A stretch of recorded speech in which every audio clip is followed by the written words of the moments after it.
Beautiful. Thank you. Thank you very much.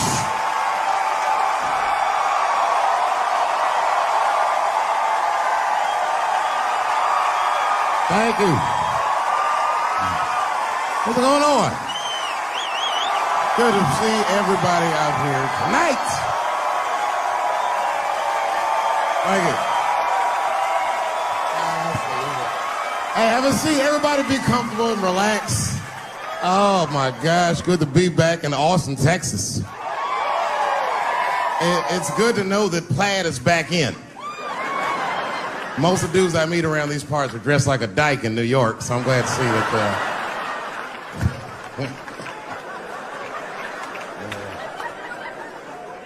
Man, fucking Texas, this place is pretty good. Pretty damn good. You know, I was in Santa Fe the other night and a motherfucker threw a banana peel at me. Yeah, that didn't feel so good. Of course, it was a white person. Not to indict the whites, I'm just saying. And then not only did he throw a banana peel at me, but it was premeditated. You could tell. You could tell the peel was too brown, you know what I mean? It was like, you didn't eat that banana recently, motherfucker. You had that shit waiting on me. And the whole crowd was white, so it just got instantly creepy, and everyone looked like they were looking at 12 Years a Slave or something. They were all just like...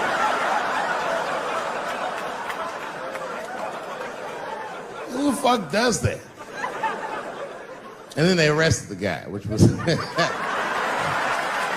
I said, someone's gonna fuck you in the butt in the holding cell. You know that, right? Can't just be throwing banana peels at Dave Chappelle. They're not gonna let you get away with this.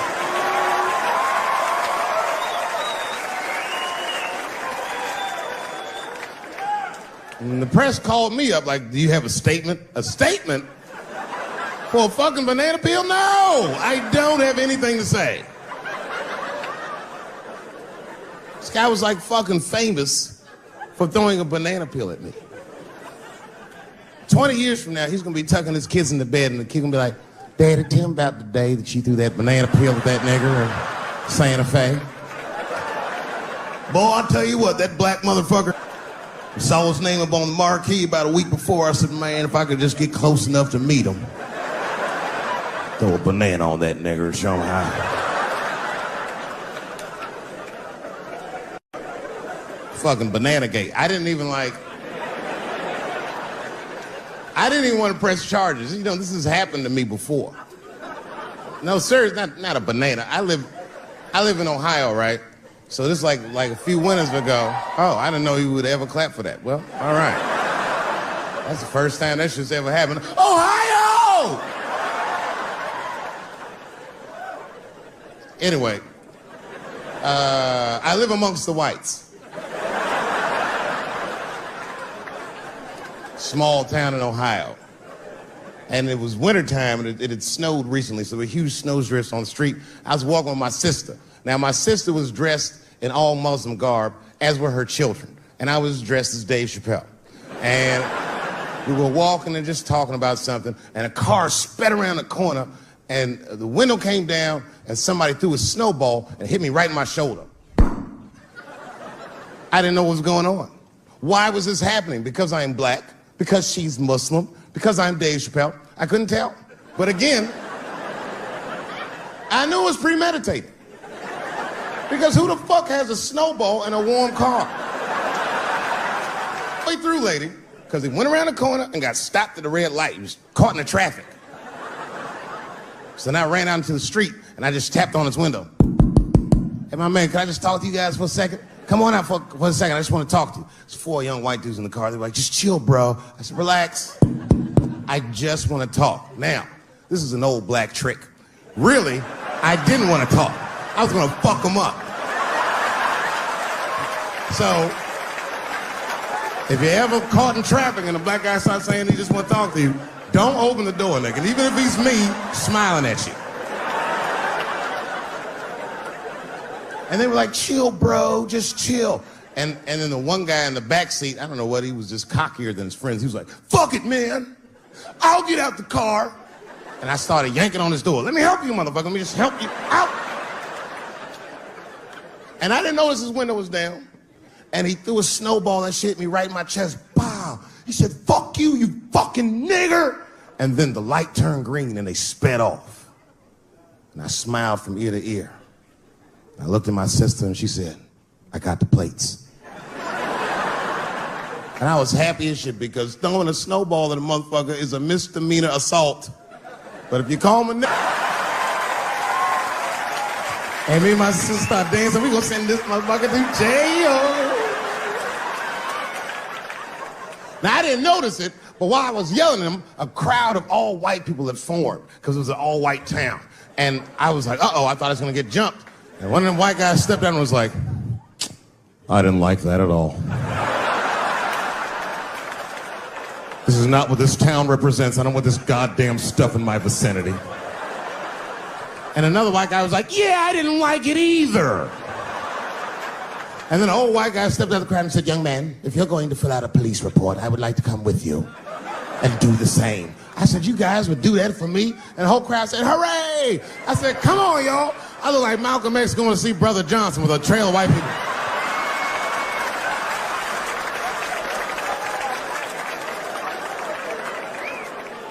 Unreal. An hour later, we was all just sitting in the police station, and the police came in and like, well, Mr. Chappelle, 16 identical police reports. We ran the tags, 2 young men that had their mother's car.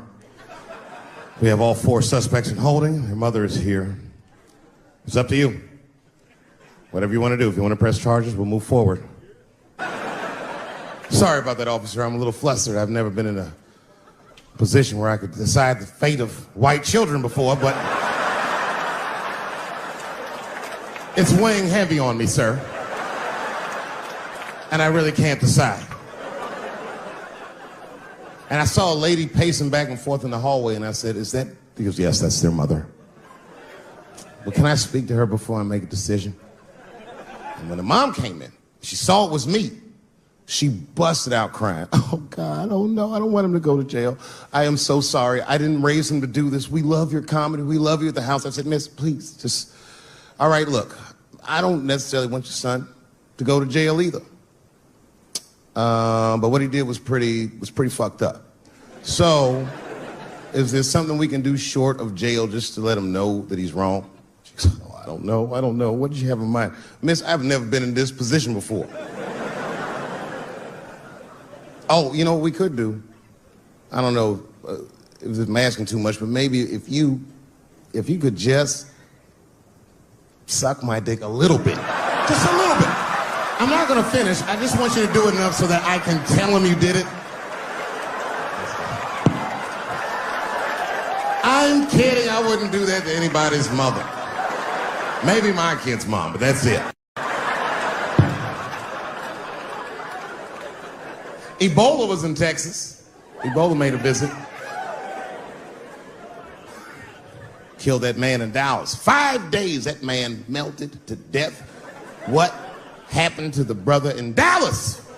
Where was the secret serum is what we all said. I remember in the beginning of Ebola, there were 2 American doctors that got sick in Africa. They flew them in a private jet straight to Atlanta to the CDC. I didn't even know CDC saw patients. There it was said they administered what the New York Times called a secret serum. I don't know what's in it. It's just like Colonel Sanders' recipe. But both of these motherfuckers survived. These doctors, thank God, are healthy. They are out there somewhere tonight at Whole Foods, touching vegetables, walking around. Everything's okay. Hey, Frank, how are you? Oh, you didn't hear? I had Ebola last week, but I'm doing all right now. I was bleeding out of my eyes and anus, so I got concerned, but I'm okay. What happened to the brother in Dallas? They just rubbed some Vicks on that nigga.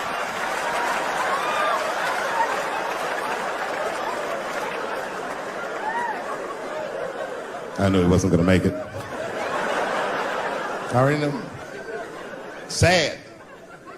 I saw in the New York Times, they said Ebola is the new AIDS. Whew. Isn't that something? Here I am thinking that old AIDS was working just fine. And they already have a new AIDS out.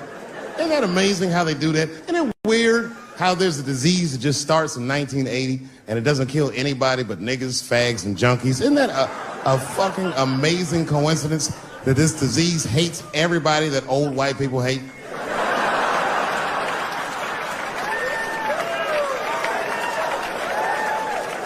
I think either God is white or the government hid that shit in disco balls. Only fun people get AIDS. Last month on the front of the New York Times, the measles was a headline. I had to check the date of the paper. I was like, measles, what is this, 1850? What the fuck is this? Why is measles in the news? Turns out they were trying to decide if mandatory vaccinations for children is the way we all want to go. Any thoughts? I'm sorry, ladies and gentlemen, I don't know. I don't know about this one. First of all, black people generally don't trust doctors. You know, after the Tuskegee experiments and all that shit. More importantly, don't forget Michael Jackson was killed by a doctor. Granted, he was doing drugs, but if I was a heroin addict and I had a licensed physician injecting heroin in me, I should survive that. I'd just be looking like, oh, I'm good, right? I'm good? It's not too much, is it? Dr. Butterfingers killed Michael Jackson. After that, I was like, fuck going to the doctor.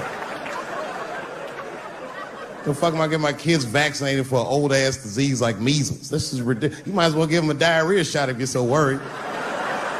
Diarrhea has a bigger body count than the measles do. You know, diarrhea is funny today, but 100 years ago, if your ass had diarrhea, you were a goner. There was like a 0 chance of survival. You get that first squirt, uh-oh. Better start getting my affairs in order. But I don't have much time. It's diarrhea. It's very serious. You just watch your buddy slowly die in a pool of his own shit. I give up diarrhea.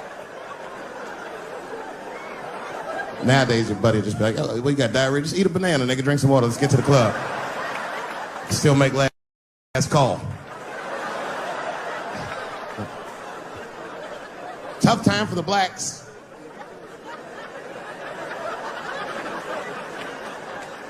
These are not good times for the blacks. I don't know if you know what I'm talking about, right?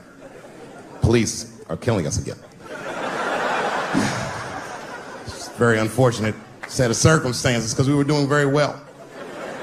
You know, America has a racial hot seat. I think we can all agree that that's the truth.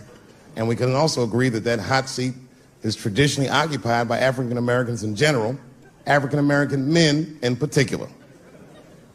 Although I can see that in recent years, that seat has been occupied by Mexicans, and I dare say Arabs. And we, the black Americans, would like to thank you both for your sacrifice and your struggle. We needed a break. We needed a goddamn break.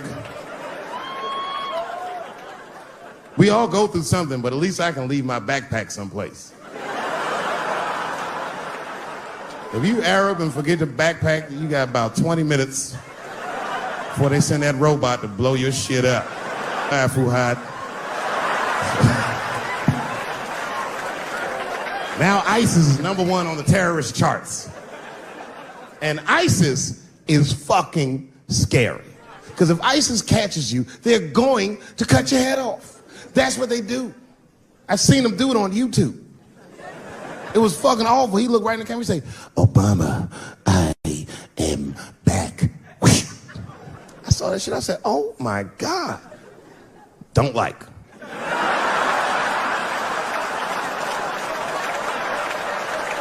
How is this guy cutting people's heads off on YouTube? I can't even post a dick pic, and this motherfucker is decapitating people. I'm gonna have to change my settings.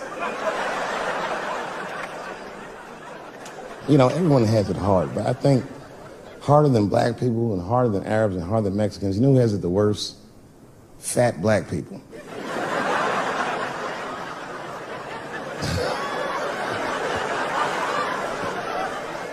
It's hard for white people to understand, but that's what I'm saying is very true.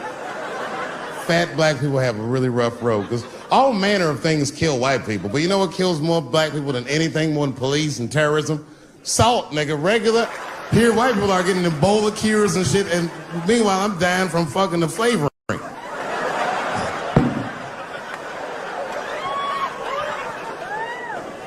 Look, honestly, I'll stop talking about it. Let me say this, though. Let me just say this.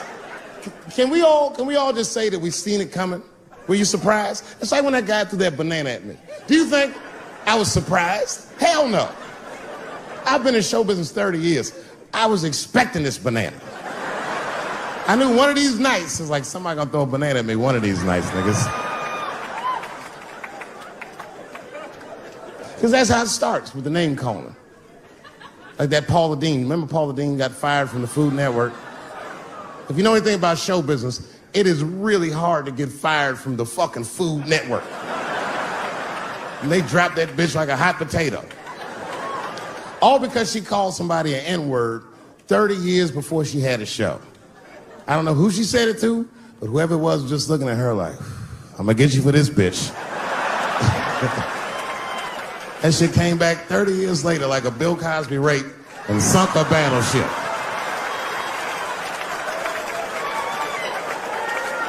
And every black person was mad, but we weren't like that mad.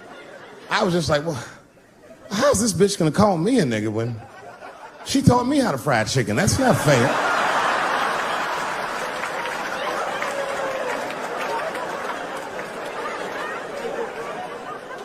I think Donald Sterling shit was more serious. Remember Donald Sterling? He used to own the Clippers, and then he got caught on a secretly recorded tape saying some very unsavory things about African Americans. And there's a lesson in that for all of us.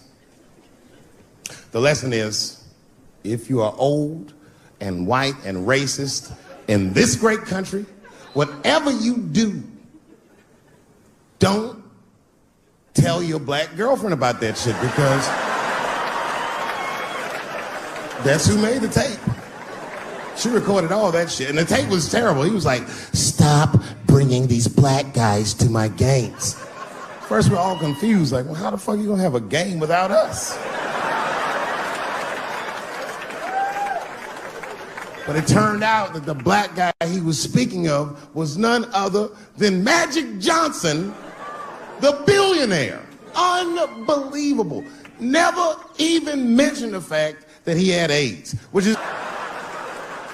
This guy must be really racist if AIDS is the footnote. Well, you gotta be careful, baby. He got the old Ebola.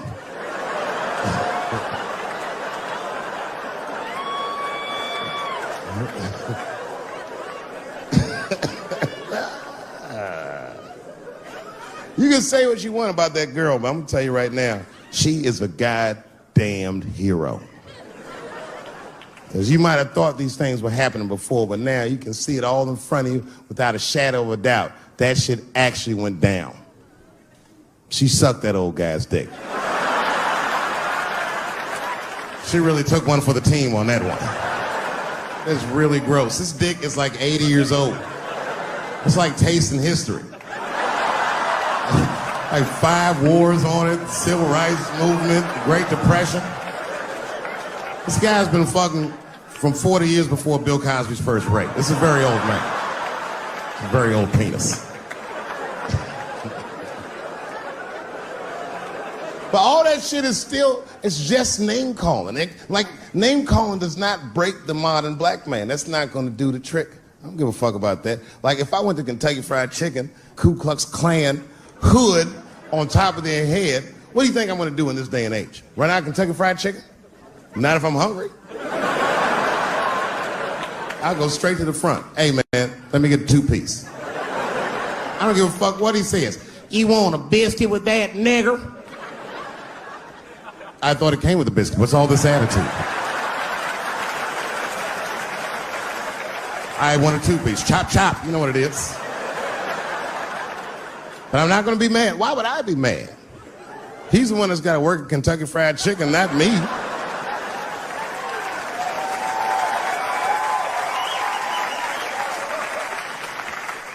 Well, how about this? What if I lived in Austin and I had a white girlfriend? It's possible in Austin. As a matter of fact, some people say it's necessary, but that's not the point.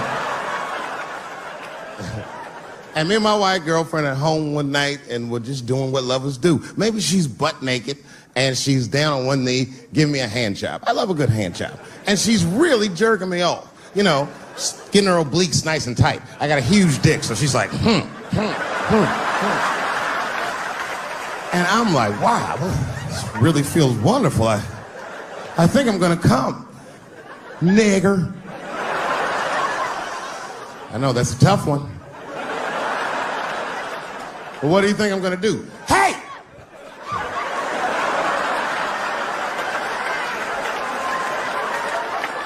That's no time for integrity, ladies and gentlemen. I'm busting that nut in her face. I'll sort through the ethics later. But I'm what they call a man of his word. If I say I'm coming, oh, I'm coming. I don't give a fuck what happens. God forbid somebody could shoot me. If I say I'm coming, it's still like, oh.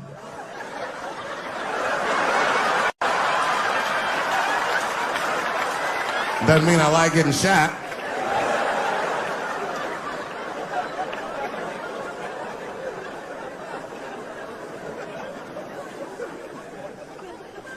Boy. Yeah, tough time for the blacks. I'm not gonna say nothing about the police. I'll leave that for Chris Rock.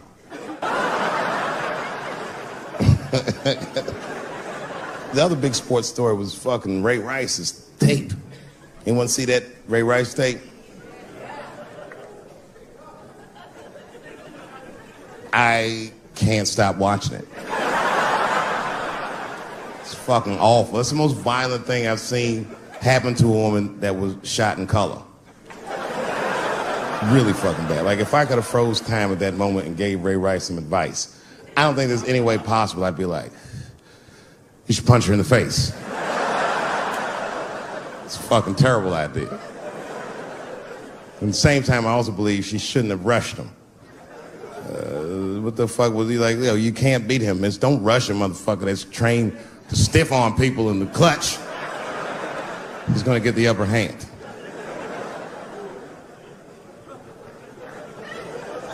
The only reason I bring him up is because, you know, he's about to play football again. You didn't know that? The NFL was told by a federal judge they had to reinstate Ray Rice because he was transparent with their investigation. He told them exactly what he did, and they can't just change your writ. That's like if I'm hanging out with my buddies and I'm like, hey guys, guess what I did last night? I fucked this big fat girl I met at the club. And they're all like, oh shit, Dave, that's crazy. And then they see a tape of me doing it, and they're like, we can't hang out with you anymore, Dave. That's not what this crew is all about. I'll be like, what? I told y'all what I did. What's really fucked up is the tape was made before they were married. Isn't that weird? I don't know why she'd do that. I don't even know why he would do that. As a guy, would you want to live with a woman that you had once punched in the face with all your strength? That's some very bold color purple type shit. Sealy, come out here and shave me.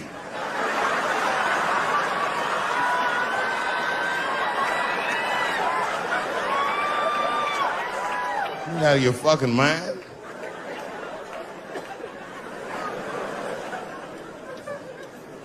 I had to ask an older friend of mine just to get some perspective. This older black dude.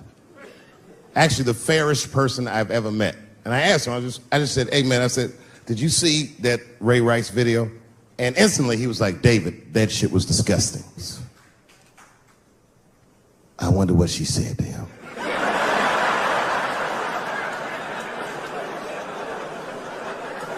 I don't think that matters. I think the idea is you're not supposed to punch her in the face. My wife says terrible shit to me. My wife once called me a pussy in front of dinner guests. I know, I started to get mad, but then I was like, fuck it, you're probably right. I am a pussy, I admit it. I'm soft and warm and persuasive like a real pussy. Right. And then I told her, I said, and if you don't take care of me properly, I might stink, like your pussy. Oh, we fight dirty at the Chappelle household. It's not a big deal.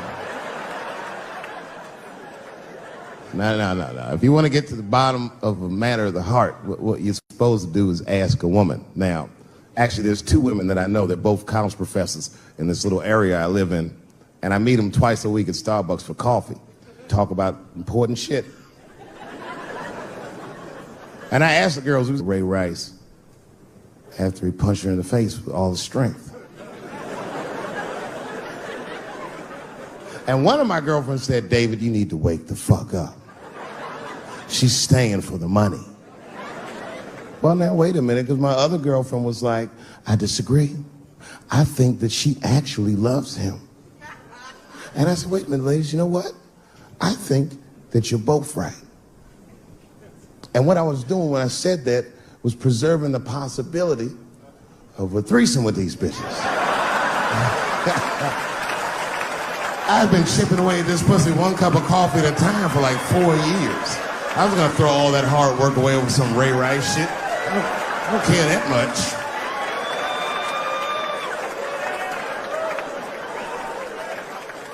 I'm just being real. It's fucked up, man. It's a tough time for the blacks. I love you too. And then here comes the banana peel. I'm waiting on it any second. You know, that's how it starts. I saw in the paper today that the guy that threw the banana at me got arrested again because he threw a banana at another motherfucker in a bar in Santa Fe. Look it up online after the show. He actually did that. And that guy was black too. You know what a guy said he did it at night? He said, I did it because Dave Chappelle is racist. So, nigga, that's not the best way to handle that if I am racist. What if Martin Luther King just went around throwing tuna casserole on white people? Would that work? Huh? I seen your girl bubbling. She's drunk as hell, buddy. Listen, sir, I don't know what she's saying, but just take my advice. Get some water in her, or you're gonna have some dry pussy when you get home.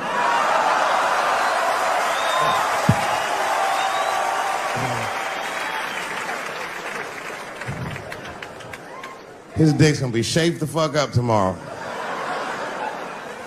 Santa Maria. Who got a cigarette in here? Anyone got a cigarette I can borrow? Yeah, you fella. Yeah, please. Well, let me see this.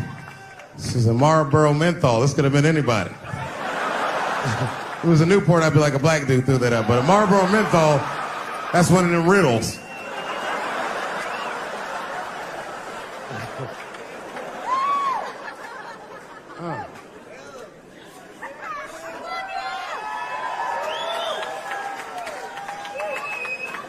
Is the word pussy offensive? All right, just checking.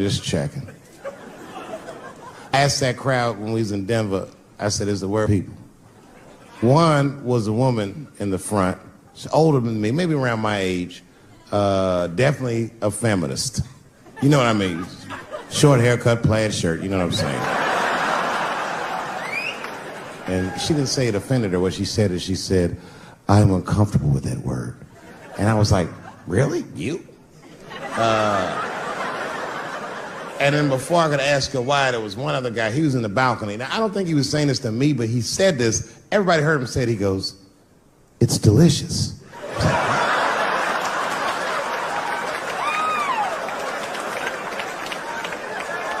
I don't think I've ever heard pussy called delicious before in my life. Now, this is not to say that it's bad, but it's definitely an acquired taste. I don't think any of us tasted pussy our first time like, hey, it's good. It needs something.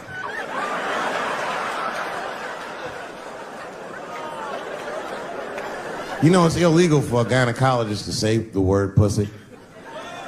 They can only say vagina, or they can name individual parts medically, but they can never say shorthand, even if the gynecologist is a woman. I feel like if it was a woman.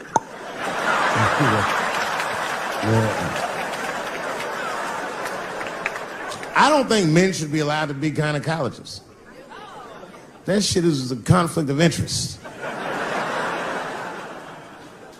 Even when my wife was pregnant, we used to go to the gynecologist.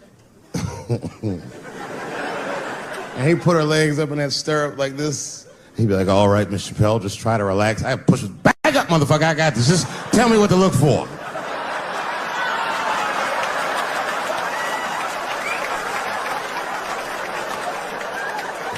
One of those home-style checkups.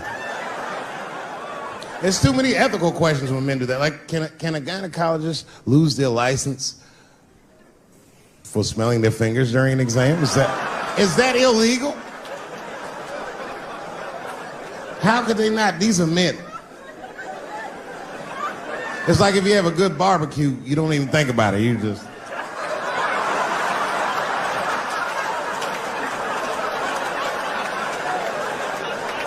The word pussy is only offensive if you're older. People my age and younger, I don't think we dance to that shit. That song come on the radio, say, I beat the pussy up. That's not a song. It's like nothing like a love song. There's no tracks of his tears, no midnight trains to Georgia. This man simply beats the pussy up. Unbelievable. You don't even know if he's having sex with these women. They might just pull their pants down. He'd be like, "Bah, G-Unit."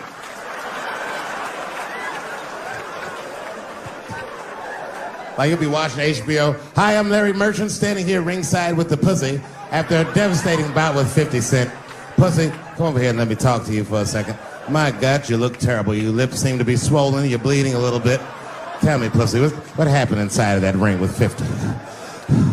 I don't know, Larry. I felt really good in the first round. I was ready to fight. It's warm and moist, and I don't know. It just hit me from angles I wasn't expecting. Front, left, backside surprised me the most. Well, pussy, let's take a look at round 4. This is where it all went wrong for you. Here you come out of your corner, pussy. You're fighting really good. It looks like you got 50 with a right and a left, but then 50 slips your jab, and there, right there. You see that? He punches you right on that little bean thing you have on the top of your head. I don't know what that is. There's 50 just pounding away at that bean over and over, and that pussy gets rattled around like that. I don't think I was thinking anything, Larry. You know, I'm a real good defensive fighter. It's real hard to get to me. I've never been punched directly on my bean before. As a matter of fact, most fighters don't even know that bean exists. I guess he just hit me there and I lost control of my legs. I don't know what else to tell you. I like when Lil Wayne talks about pussy. Lil Wayne used to have that song. He say, I got a bitch that plays the movies in my jacuzzi. And then it goes like this. Pussy juicy. That shit always makes me laugh because no guy says that. You know, I mean, only Lil Wayne would say some shit like that. If you was fucking a girl, she's like, "Is this pussy good?" You're like, "It's juicy. It's good." The pussy was juicy. That's why I'm not Lil Wayne. Because if I was in a hot tub with a girl and I could tell that the pussy was juicy while I was in the hot tub, I'd probably get out of the tub. I'm a germaphobe. I just picture Lil Wayne like, what is this strange oil floating in my hot tub water juice? That shit was so funny to me, I must have wrote like no less than 40 jokes with the punchline pussy juice. And all of them worked to some degree 100% of the time. I'll do one more just so you believe it, okay? All right. And this next piece, it's a special episode of CSI. For some reason, Lil Wayne is guest starring as the lead detective, okay? That's the setup. Are you ready? Here it goes. Has anyone else been on this crime scene? No. It's very strange. This place is virtually undisturbed. No forced entry. No sign of a struggle. Shine your flashlight right here. I just slipped in something. What is this? What is this? It glistens in the light. Smooth to the touch. Pussy juice.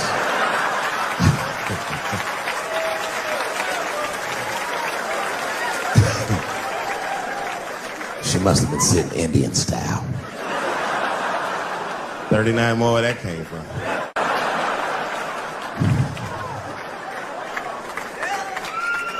Everybody's mad about something. Recently, I got attacked online by some gay bloggers, and it hurt my feelings. I have no problem with gay people, but I fucking hate bloggers. I'm not saying it because this person was gay. They was acting like a bitch online. They was like mischaracterizing my jokes, trying to make a point off of me, when it's like, yo, I'm your ally, motherfucker. I'm not trying to stop gay people. I got better shit to do. This motherfucker was saying things to try to get gay people to beat me up. Seriously, he was like, Dave Chappelle's jokes. I don't know how he actually talks when he's making his voice up. Dave Chappelle's jokes were an affront to the manhood of all gay men. What the fuck does that mean? I didn't say anything that would allude to gay men not being men. I know you men. In fact, what could be manlier than fucking another guy in the ass? It's the most gangster shit I've ever heard of in my life. I told you I'm not cut out for that. I'm a pussy. You know what I said? That's all I said. First of all, I'll tell you right now what I said. And I will tell you that this was not a joke. It's a true story. And I just happened to tell it. All right, what happened was I went to a gallery party, all right? I don't know who in here has ever been rich before, but these are very nice parties. You know, wine and cheese and baller conversation. And there was a few eccentric types, one of which was a very wealthy man that happened to be wearing a dress. I don't know what you call him, man. This is a tranny or a drag queen, perhaps. Whatever it was definitely a man. And this man was definitely on drugs. I don't know what kind of drugs he's on, but I knew he had too much. He didn't look good. It's like this. He's like, he looked sick. And all his friends were standing around him, concerned, trying to revive him. I don't know whether it looked like some kind of gay CPR. There was fanning and shit.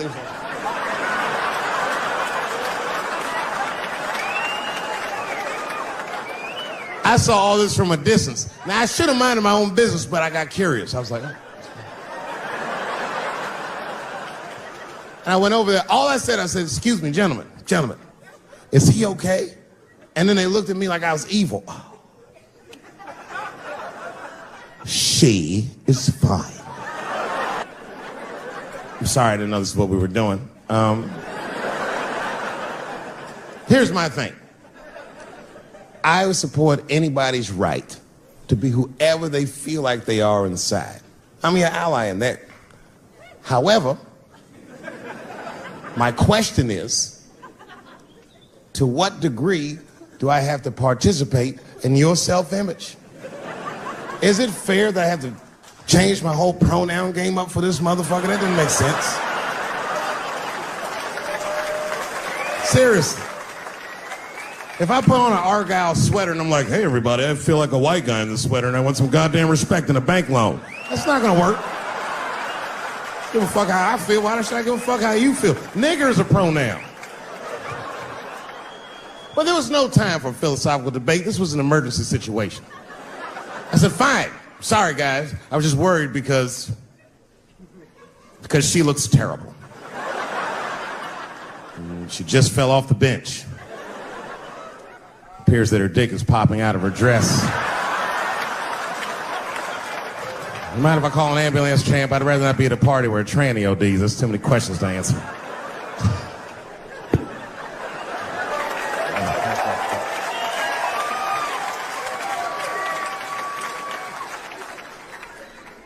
Okay, I've been through this before. I had a friend from high school. Now, in high school, this guy was a thug, right? He was a fucking dope boy. He did it all. He's a wild dude. People used to be very scared of him. And then after high school, word on the street was he'd come out the closet.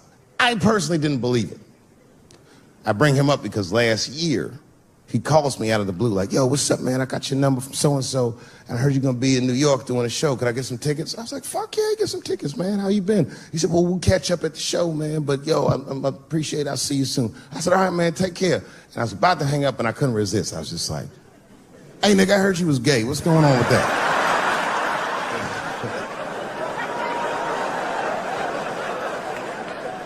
And I wish I didn't ask, because he sounded like he was dying to talk about that shit.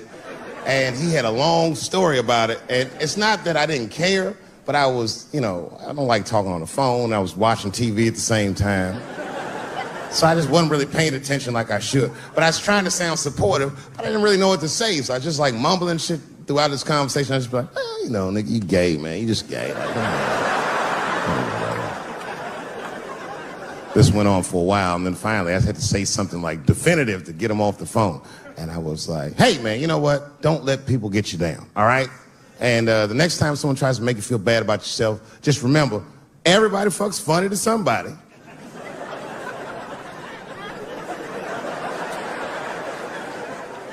He didn't like that shit. He's like, what the fuck does that mean? I said, huh? He said, you saying I fuck funny, motherfucker? I said, no, that's not what I'm saying. I'm saying everybody's different. He said, you ain't say different, nigga. You said funny. What's so fucking funny about the way I fuck? And I said, hey, man, I fuck feet. He said, what? Oh, this is not a joke, ladies and gentlemen. I get women to squeeze their feet together like this, and I fuck them right in that little space in their feet. But you can't build a community behind that shit. There's no flag for us. That shit made him laugh.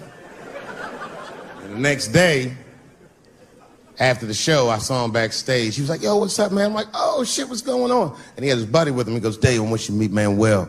Manuel's my fiance. We're in New York getting married because it's legal here. I said, well, gracias. And he went to go get some drinks. And then my buddy looked at me, he was like, so Dave, what do you think? And I started mumbling again. You gay, nigga, you just gay. He said, yeah, I'm a little nervous about getting married, man. It's a big step. I said, yeah, it is, it's a big step. He said, well, you've been married for a while. You got any advice for us? No, I'm married to a woman, sorry about that. And he corrected me. He said, no, you married the person that you love. So it's essentially the same. I said, man, the problem with that statement is that it makes the assumption that I love her. But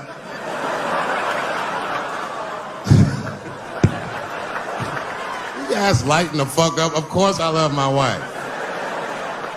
She laughs at this shit. As a matter of fact, she eats and spends this shit. You know what I told him? I told him, I said, you know what you should do, man? First of all, you shouldn't do it. I'm talking about being legally married. It's not that you're gay as much as just legal marriage is a fucking diabolical leverage game in the United States.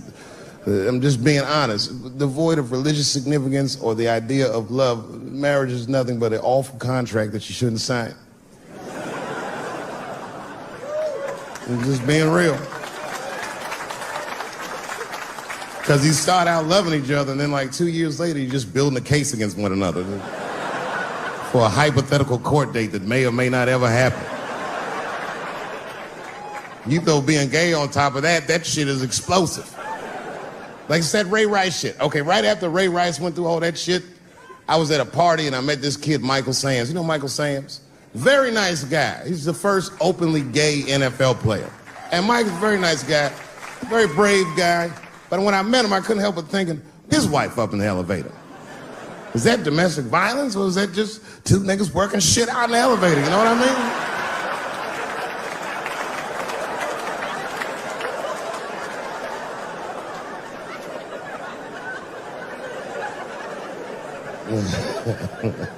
Anyway, I give all married men the same advice, gay or straight. Get a dog. His dog will love you all the time, but she's not going to. It's real talk. I didn't even know about dogs, and my kids got the dog. They brought him home from the shelter, and I didn't even want him. They were like, can we keep him? I said, nope. I said, where'd you even get this dog? They're like, we got him from the shelter. I was like, ugh. Probably something wrong with him.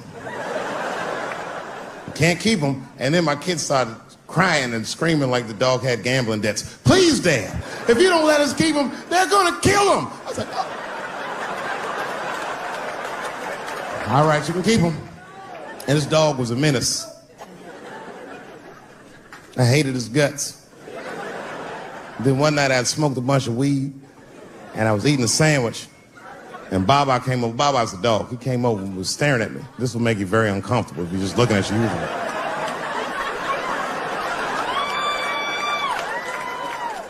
I had to give him a piece of my sandwich so he'd go away. And that's how we became friends.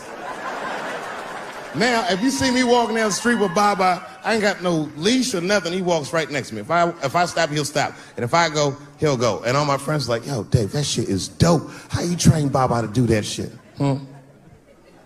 I've never trained Baba. Just a messy eater. If I drop food and Baba's not around, all I gotta do is call him. Baba! He's a black dude's dog, so he doesn't come right away. He peeks first to see what's going on.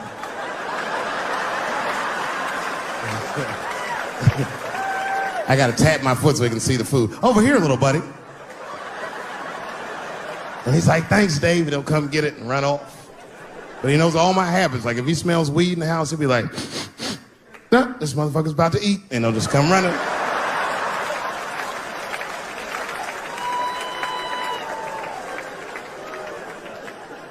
Baba got me through a very difficult time in my marriage.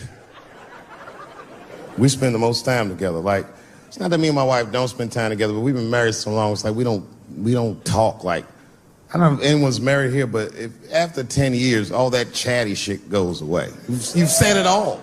You know what I mean? It's just, yeah, we're just in the zone. She says the same shit to me every night before she goes to bed. I'll be the last one up. She's like, I'm gonna get some sleep, Dave. Good night. All right, babe, we'll stay up and watch television. Good night. And she'll walk halfway up the steps. David? Don't eat the kids' lunch. And then she walks away.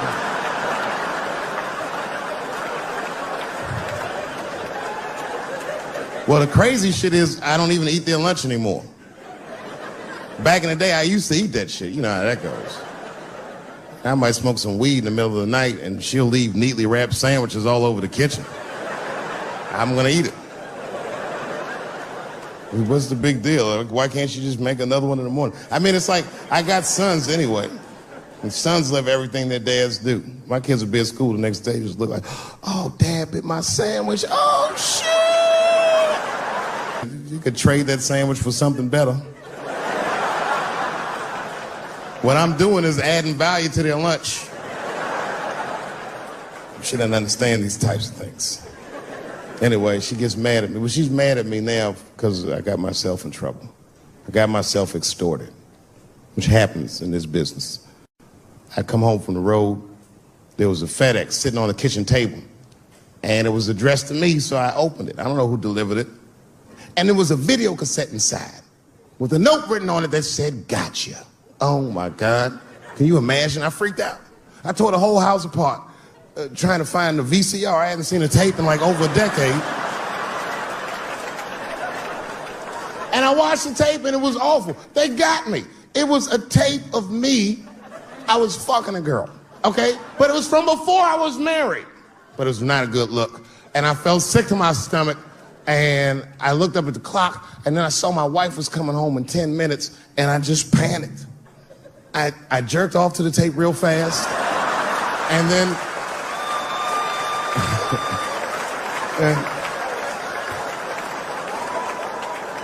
and then I called the FBI.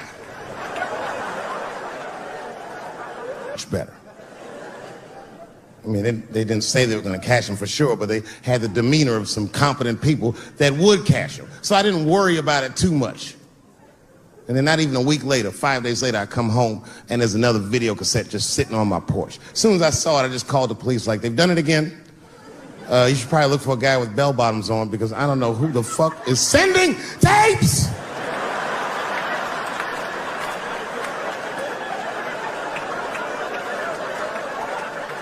And that second tape was the worst shit I'd ever seen in my life. It was awful. Career-ending bad. It was a tape of me jerking off to the tape a week earlier. I don't even know how they'd even get such a thing. I had to explain all of this to my wife. She was very mad. No thing in this world is as cold as a woman's cold shoulder. Because she was mad, but she wouldn't talk to me about it. She would just punish me in little ways. Make me do shit that I hate to do. Like pick the kids up from school. That's one thing she made me do. That's a hardship for me. I got one son that goes to a public school, and my brother goes to a private school. It's an experiment. I just want to see what's going to happen to him.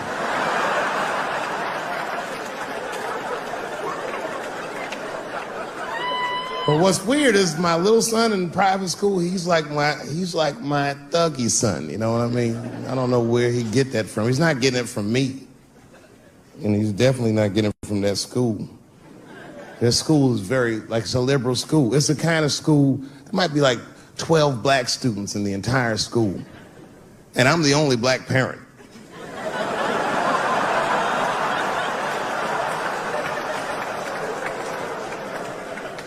And none of the parents like me either.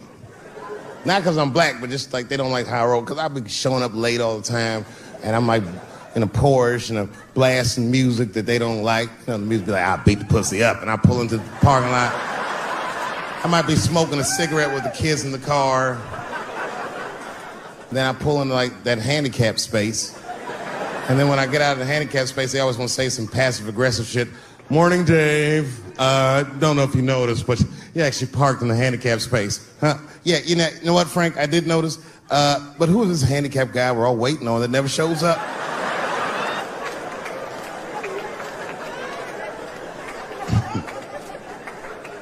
So I hate going over to that school. The only parents that are nice to me is a lesbian couple, Kate and Sarah. Actually, Kate hates my guts. Sarah knows that I'm black and she's half black, so she just understands me. You know what I'm saying? I can't explain it. Because I'll say shit and Kate's just too serious about being a lesbian. I'll be like, hey, Kate, hey, Sarah, you guys gonna do the father-son picnic next week? How's that gonna work? And Kate will instantly be furious. But Sarah knows I'm fucking around, so she'll just say something cool. I don't know, Dave, maybe me and Kate will flip for that shit. I said, bitch, you better save that coin toss because everybody knows you strapping on in that household.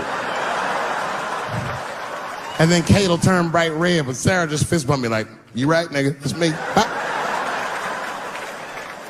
We're good friends. We're good friends. They invite me to stuff. They're like my only friends at the school. So imagine my surprise when I go to pick my son up after all this happens. And the teacher is waiting outside for me. She's just standing right there in the middle of the fucking handicap space. I knew something was wrong, so I rolled the window. We talked to you for a minute in the office. I said, no, fuck that. We got to talk right here. What's going on? I knew it was bad. Ibrahim had a fight. I said, a fight? Don't worry. Everyone's okay. I said, everyone? What happened? Well, that's it. We don't know what happened because he won't talk to anybody. All we know is that he punched Sarah Jr. in the face. I said, oh no. Sarah's one of the only parents I'm not sure I can beat up in this school. Just then, Kate and Sarah pulled up to pick up their daughter, and then we all had to go into the office, and I was really worried because I didn't want them to kick me out of the school. And then they brought my son in, he was crying. They brought him in like a prisoner. He was like, oh. I said, son, just stop crying, calm down. Do not look at these mean faces. I need you to look at my face, and I need you to tell me the truth, buddy, all right? Just tell me the truth. Is it true? Did you punch that girl, Sarah Jr., in the face? I was trying to give him a signal to lie, but he didn't pick up on it. I was like,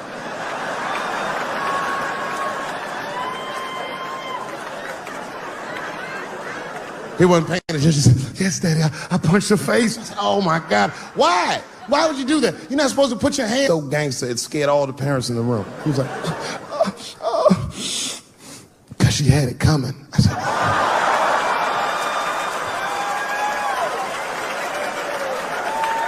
And everyone looked at me. I said, I did not teach you. I don't know where he got that from. I said, what does that mean, son? That is crazy talk. What does that mean? And then he just started crying like he was Tupac. Oh, these kids keep fucking with me.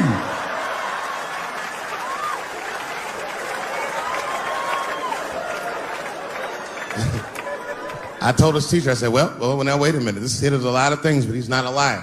And if he said they was fucking with him, they did something to him. Son, what's going on? What did they do to you? Oh, Dad, I'm tired of this shit. It's been going on all week. I said, what's going on all week? He said, he said, Butch, and that bitch bit my sandwich. I said, oh.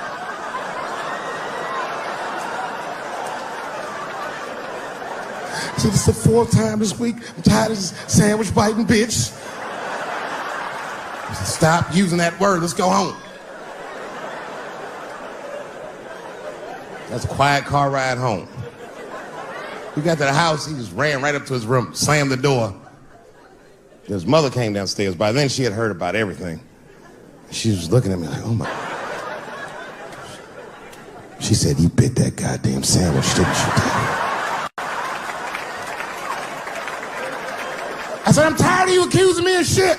And I just ran out of the house, jumped in my car and drove off. Of course I bit that sandwich. But I knew that she was just really mad about that tape, so now she's gonna punish me about a fucking sandwich I bit. And I was mad as fuck. You know what I said to myself? I said, I should just never go home. Fuck this shit. You know, by the way, that's how people used to get divorced in the 40s. There wasn't no divorce court in America. Back in those days, if you want to get out your marriage, you should tell your wife, hey, baby, I'm going to get a pack of cigarettes. I'll be right back. You would just leave with the clothes on your back. That's when men were men. And there was no internet back then, so you could move 11 miles away and have a whole new life.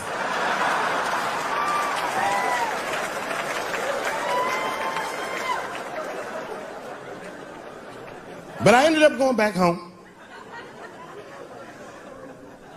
Late at night, and came in the room and she was actually changing for bed. You can always tell your wife is mad at you when they cover their titties up when you walk in. Oh. Let those titties out, it's me, baby. Can we just talk about this for a minute? She said, David, there's nothing to talk about. I already know you bit the sandwich. And don't go looking for the lunch, I hid it. I said, I don't want to talk about the sandwich, baby. I want to talk about it. The tape. I know that's why you're mad.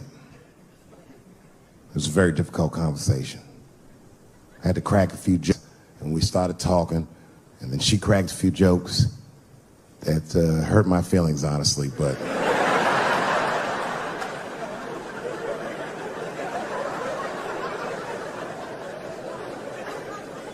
We talked, and you know what she told me? She told me that she was madder about the second extortion tape than she was about the first one.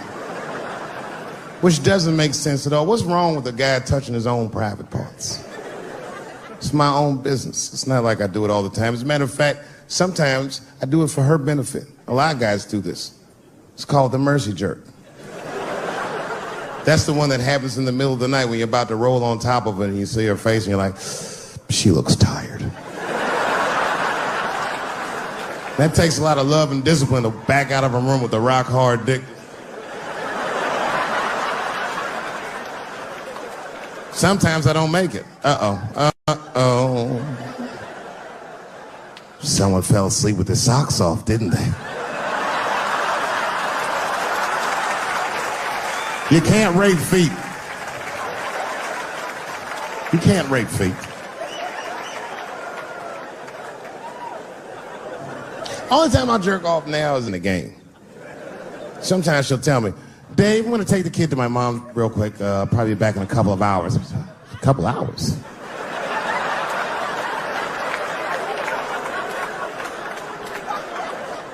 You can get a good one in 2 hours. That's the kind of session where you'll take all your clothes off. I'll be butt naked in the living room like, get these fucking toys out of my way. Disgusting. Foot all on the coffee table, just stroking it out and taking my time. And I got a bowl of cereal waiting for me right here.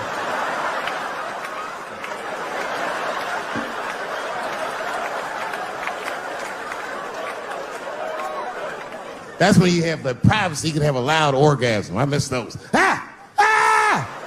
Ah!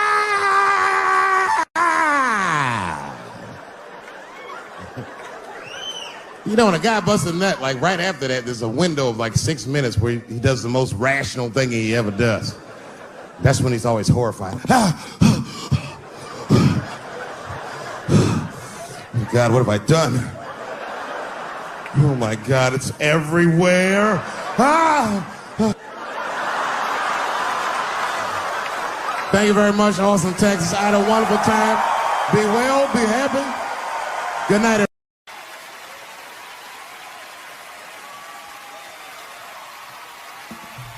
Ladies and gentlemen, Dave Chappelle.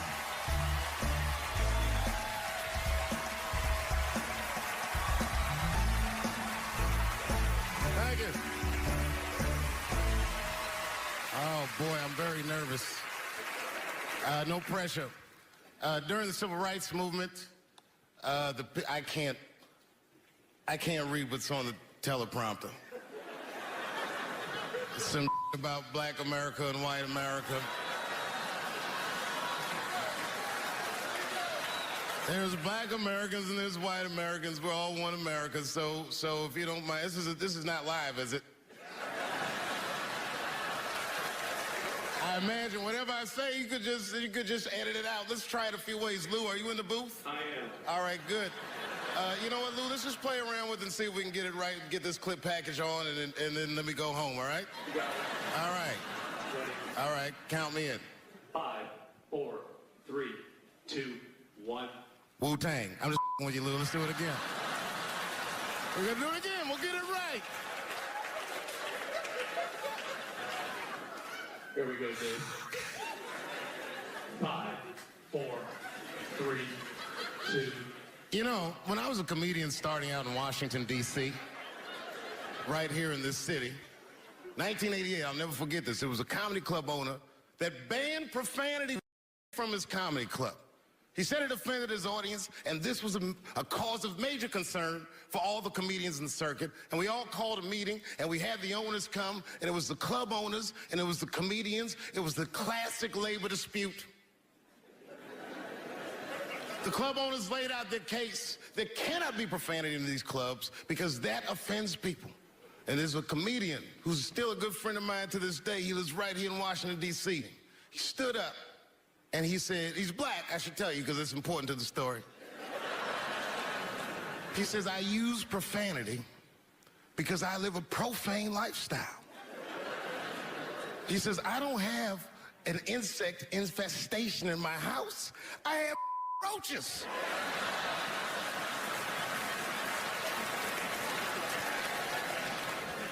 My favorite comedians are like musicians, and the audience is their instrument. And the music they make is your laughter. And that's the laughter that I scored my entire life to. So now, some of my favorite American comedic composers. Thank you. When I lose my job, I lose my man. Treats me like a dog. He called me a dog. Yes, he did. One day he called me an old dog. Sometimes I wished I was a dog and he was a tree. When you stop and think, football's a fair sport for my people. Only sport in the world a Negro can chase a white man and 40,000 people stand up and cheer him. See, in my neighborhood, the kids have a kind of a dubious reaction to that whole Santa Claus concept. They just don't believe that a white man will ride a reindeer through Harlem after midnight. In truth, white friend, it's you that all look alike. But look at the black people around you. We're all different colors. Black walnut, burnt almond, chocolate mocha, pecan, vanilla, yellow, mellow, light, bright, and damn near white. We come from the first people on the earth. You know, the first people on the earth were black people. We the first people had thought, right? We was the first one to say, where the am I? And how do you get to Detroit? I think maybe like 30 years ago, there was a woman that wanted to sing, and a black lady that sang opera that wanted to sing. What was her name? Mary Anderson, and this place was like segregated and they couldn't sing here. And here we are, like not even 50 years later, a 22-year-old black man on stage getting paid to hold his. God bless America. I gotta go now. Y'all take it easy. Bye-bye.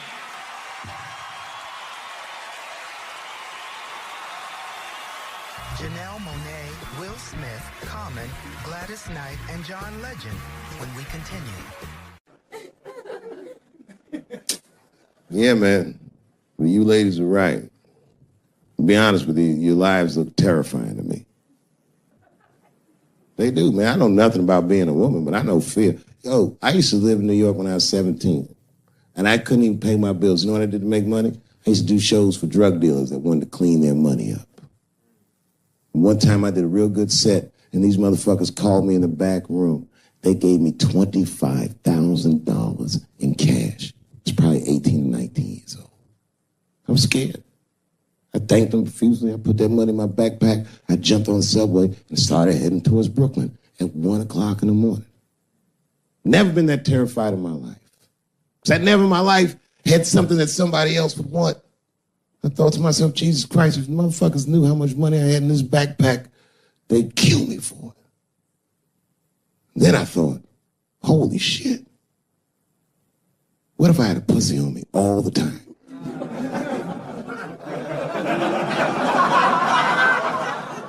That's what women are dealing with. I'm gonna tell you right now. It's real talk. If them same drug dealers gave me a pussy and said, put this in your backpack and take it to Brooklyn, I'd be like, nigga, I can't accept this.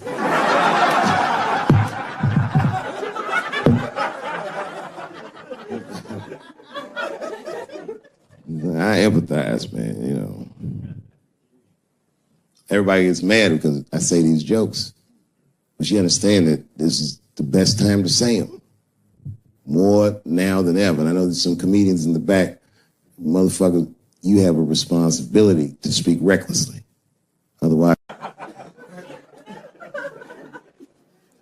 New York Times said that Louis C.K. jizzed on his own stomach. You know, I've busted a lot of nuts in my day. None of them were newsworthy. Shit was really gross, because they didn't just say it like I said it. They didn't just say jizz on the stomach. They said it in that fucking Pulitzer Prize-winning style that the New York Times has. It was very descriptive, like, you know what I mean?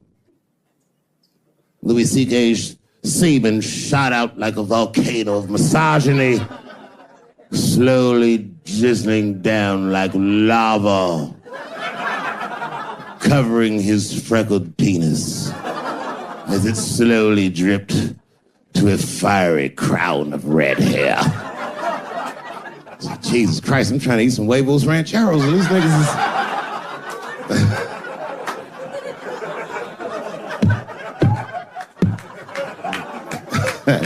And you know, the tough part, being a comedian, knowing the motherfuckers, everybody comes up to me like, did you know?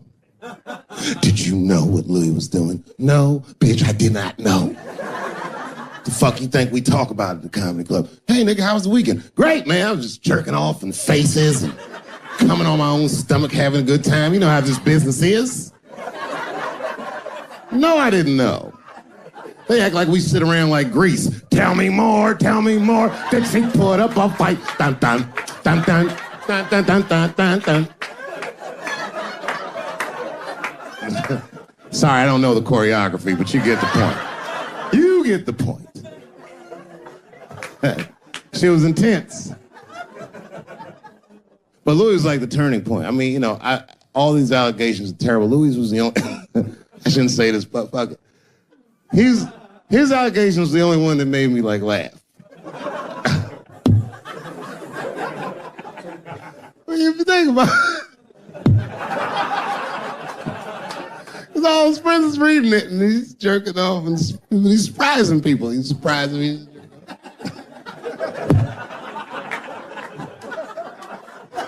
I just picture all the comics in comedy just reading it like, what?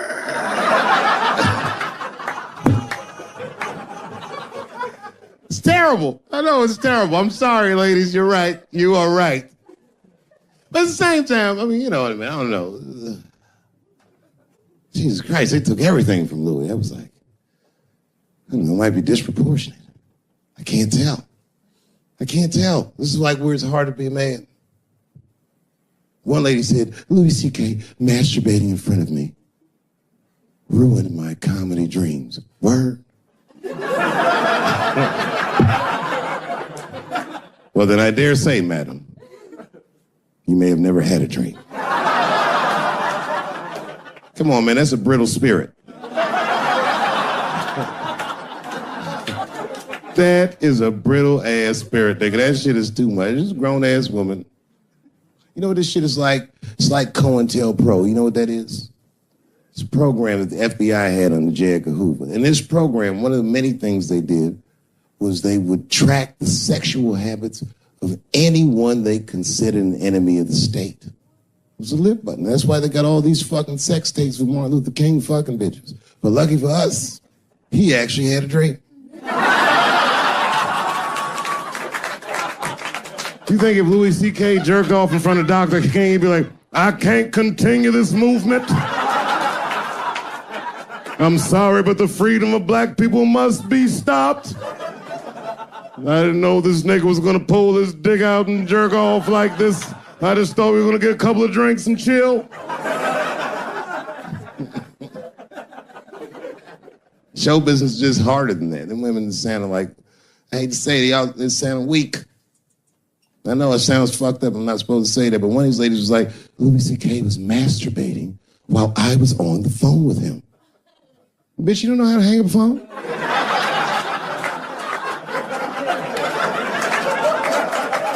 How the fuck are you going to survive in show business if this is an actual obstacle to your dreams? I know Louis is wrong, ma'am. I'm just saying I'm held to a higher standard of accountability than these women are. Don't forget who I am. Don't forget what I am. I am a black dude.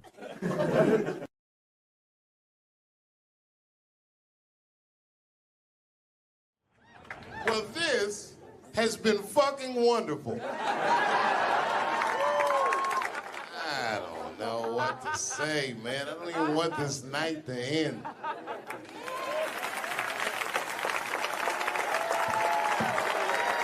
I promise you, whoever cares the most, I care at least as much as them.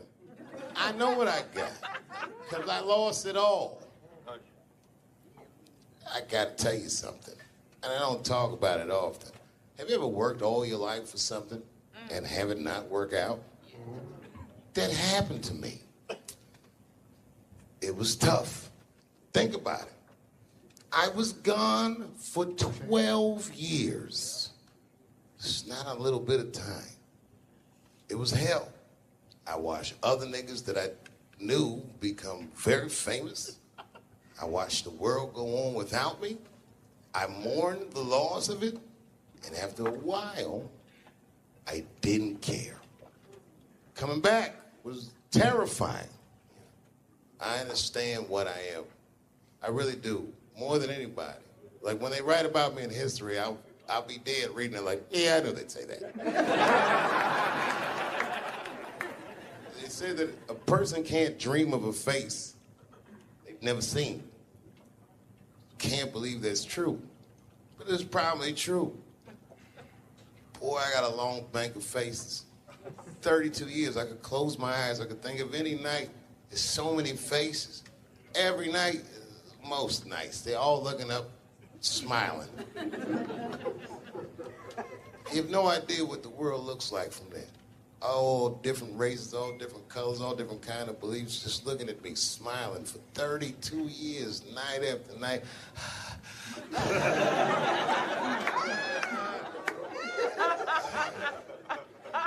No comedian take that for granted. I swear to God, this might be the noblest of professions. Robin Williams had a bar that I loved. He said, comedy is the only job you can have where you can use everything you know. And that's true. You can use more than you know. If you use what you think, use it. Don't be afraid. Don't let these bitch-ass niggas button your lip. Say it anyway.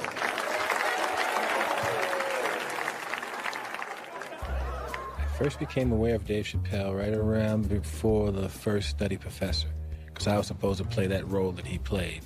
And then I kind of saw him, and I was like, hey, that guy, right, that kid would be funny playing that role. I try to be peaceful, but now it's time for Reggie to karate-size your ass. Woo! Dave is so much smarter than everyone. Like, Dave is one of the most, maybe the most intellectual comedian ever. It took us 400 years to figure out as a people that white people's weakness the whole time was kneeling during their national anthem. That's a brittle spirit.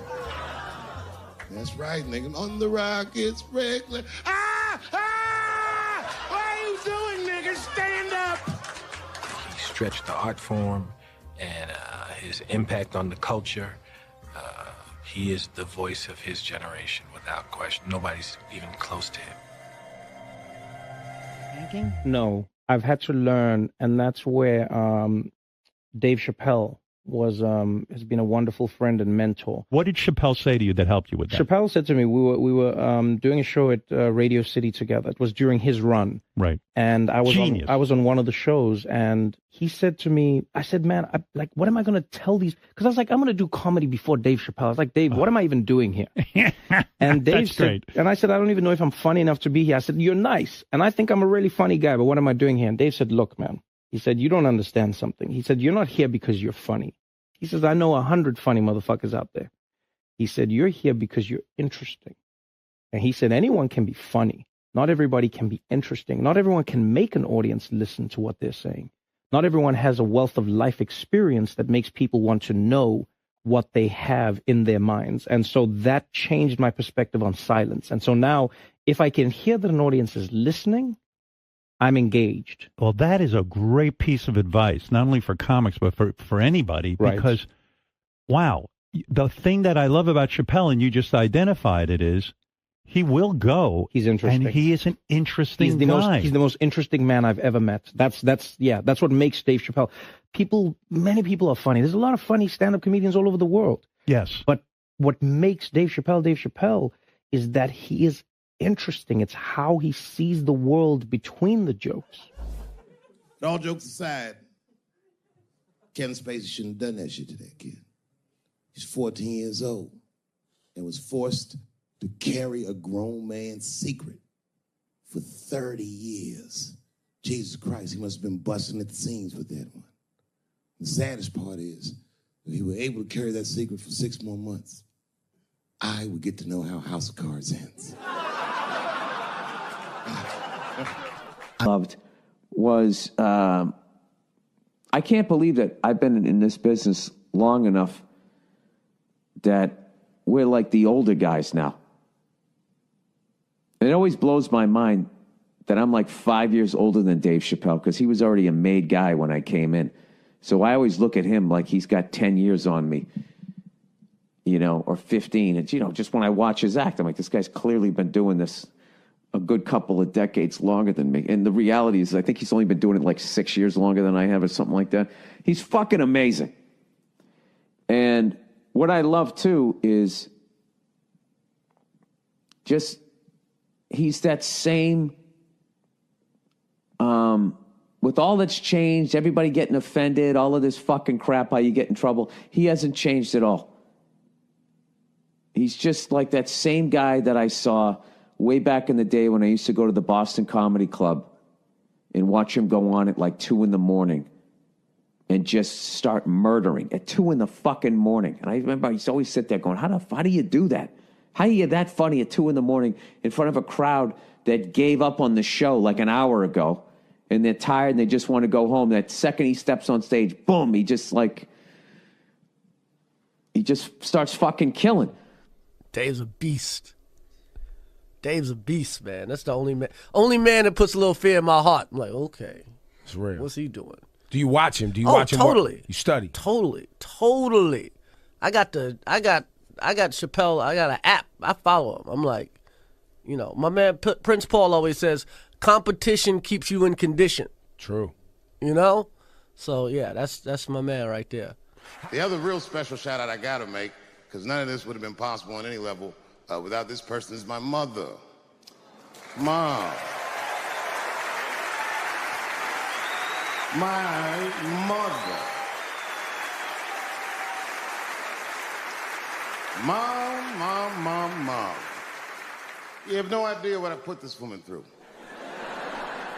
If you had just given birth to me, that would have been more than enough. But the fact that she raised me and raised me well, we had a real oral tradition in our house. I knew the word griot when I was a little boy. A griot was a person in Africa who was charged with keeping the stories of the village.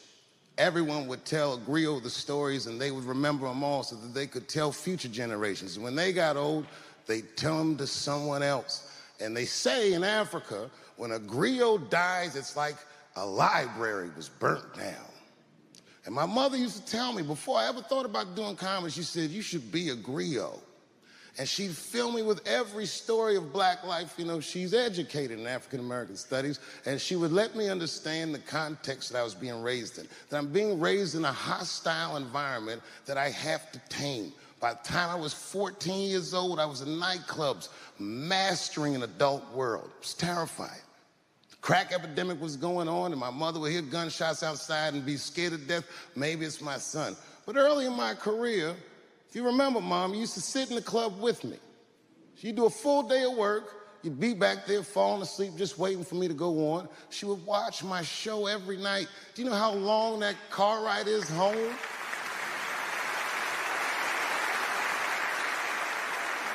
How many of you have ever heard your mother say, pussy jokes were a little too much tonight, son?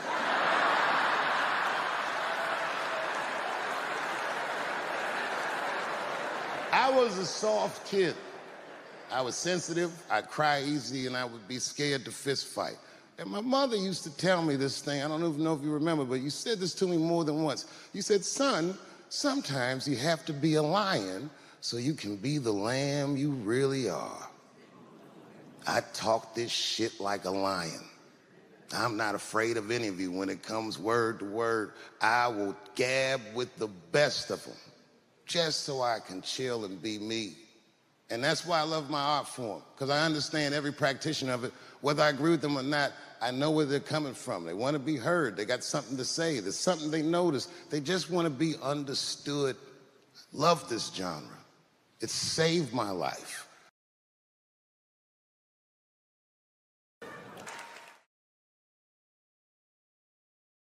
Time I was on stage, the guy that introduced me was a guy named J.T. Newton. I'm 47. I can close my eyes and remember the introduction like it was yesterday. It went like this. Ladies and gentlemen, this next young man coming to the stage is starting his comedy career tonight. Who knows? We may be witnessing the birth of a star. Please welcome Dave Chappelle.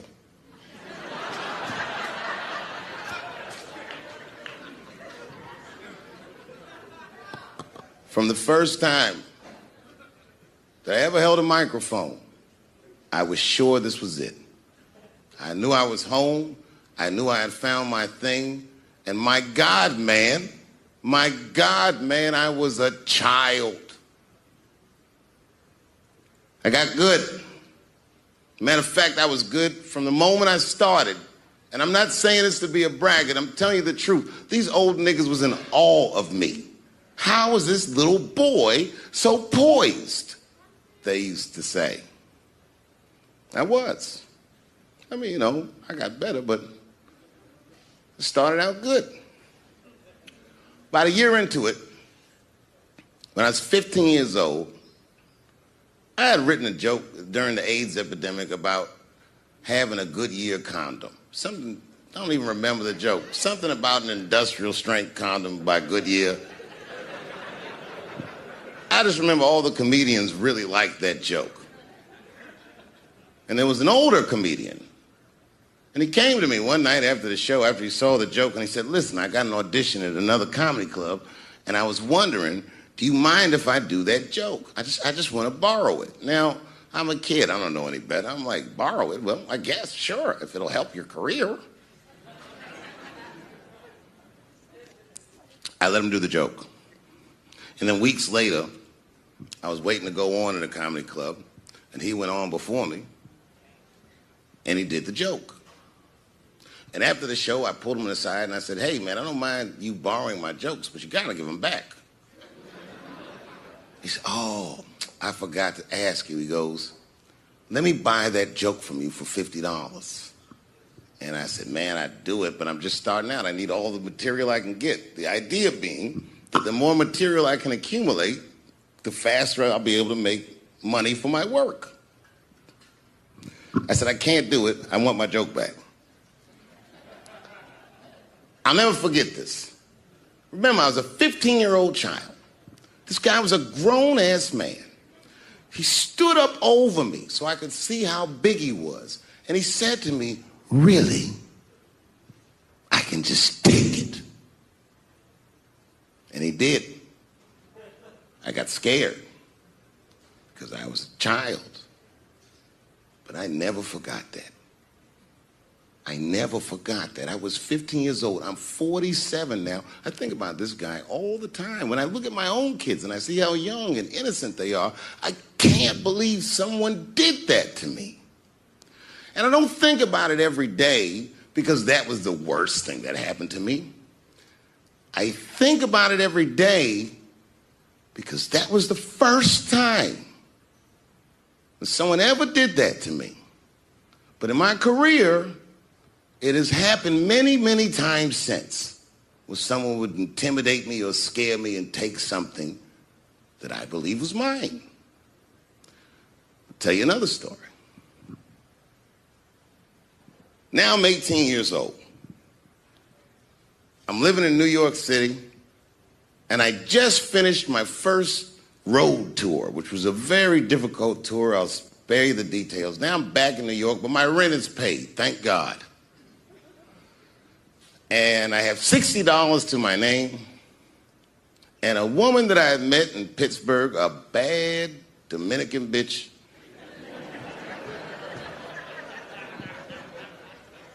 was coming to New York. She was going to spend the weekend with me.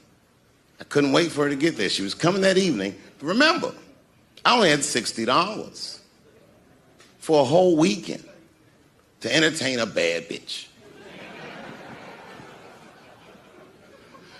Now I'm walking through Greenwich Village, and I see something I've never seen before. 3-card Monte. You know what that is? Yeah, the guy had the whole thing. The table was set up, and he had the 3 cards, and the crowd was hooting and hollering, and he was like, find the red card, find the red card, and people were playing. Sometimes they win, sometimes they lose, but it was really exciting, and I'm standing there watching it, and I noticed while I'm watching them play this game that the red card, the one you're trying to find, had just a little bend on the corner. And I'm watching it, and I'm like, yo, this guy doesn't seem to know that red card is bent. I'm gonna beat this motherfucker. And I walked up to the table, and I said, let me play a hand. And I put my last $60 on that table, and he starts to shuffle and find the red card, find the red card. And I kept watching that bent card go around the table, make sure I kept my eyes on that bent card. And when he stopped shuffling, and he said, find the red card, I pointed to it with confidence. Here it is right here. And he flipped it over, and it was black. And he took my money. I couldn't fucking believe that. How did this nigga do that? Was that magic or sorcery? I was confused. So you know what I did? I sat there and I watched him for a real long time play the game. And I realized that all those people who was doing all that hooting and hollering and betting, my God, they were his friends. They were in on the whole thing. I felt so wronged. I felt so stupid. And then the next sucker came up to the table and was about to put his money down. And I said, fuck that, man. Don't put your money there. All these niggas is in on it. It's a trick. And when I said that, the guy that was dealing, and this motherfucker was huge, snatched me up by my collar. Feel how strong he was when he grabbed me. I was a skinny little guy. And he was gonna maul me. And the only reason he didn't I'm sure, is because he saw the fear in my face. And that fear, he looked at me. I saw his eyes go from hard to soft. He softened. Then he looked at me like the way a father would look at a child. And he said to me, young man, don't ever come between a man and his meal. I never forgot that either. Most niggas would have to run the streets for years to learn a lesson that profound. It took me 2 seconds. Never get between somebody and their paper. Taking a man's livelihood away from him is akin to killing him. Do you know why Prince, the famous rock star that was a friend of mine, do you know why he called himself the artist when he came back? He calls himself the artist because that's what they call us in our contracts. Oh, these contracts are crazy. You should hear the terminology they say in these contracts. To use your name and likeness in perpetuity throughout the universe. Who the fuck could possibly know what that means? Nobody does. It's so complicated, in fact, that when you're a kid like me, you have to hire somebody to tell you what that means. And you sit down at a table and you do the contract game. And that's how I got with Comedy Central. I signed the contract. But I signed the contract the way that a 28-year-old expectant father that was broke signs a contract. I was desperate. I needed a way out. And it wasn't good money and it wasn't good circumstances. But what else am I going to do, I said. And all these white people sitting at that table told me, trust us, Dave, it's a good contract. And I looked around the table and they all seemed to agree it was a good contract. But what if it was like that game of 3-Card Monte? What if they were all friends and I didn't know it? And the bag of money was Iceberg's money in the first place. What was I talking about? What was I trying to tell you?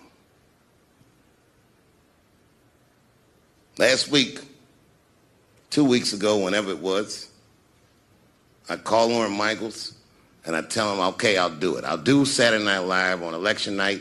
And the day I made that phone call, the day I committed to it, it gets announced that Netflix is streaming Chappelle's show. Not just Netflix. HBO Max is streaming it too. Let me tell you another story about HBO. No, hear me out.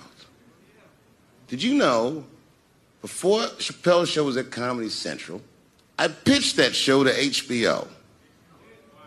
I told them what I wanted to do. Now, these are executives. All they have to do is say, yeah, we'll take it, or no, thank you, we won't. But they didn't say either of those things. They went too far. They said, literally, what do we need you for? That's what they told me, as they kicked me out of the office. What do we need you for? And here we are, all these years later, and they're streaming the very show that I was pitching to them.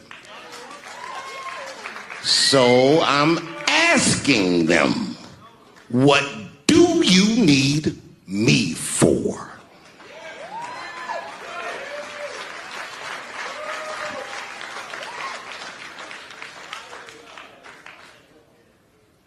People think I made a lot of money for Chappelle's show. When I left that show, I never got paid. They didn't have to pay me because I signed the contract. But is that right? I found out that these people were streaming my work and they never had to ask me or they never had to tell me. Perfectly legal because I signed the contract. But is that right? I didn't think so either. That's why I like working for Netflix. I like working for Netflix because when all those bad things happened to me, that company didn't even exist.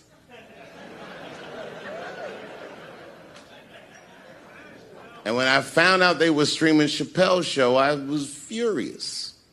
How could they not know? So you know what I did? I called them and I told them that this makes me feel bad. And do you want to know what they did? They agreed that they would take it off their platform just so I could feel better. That's why I fuck with Netflix.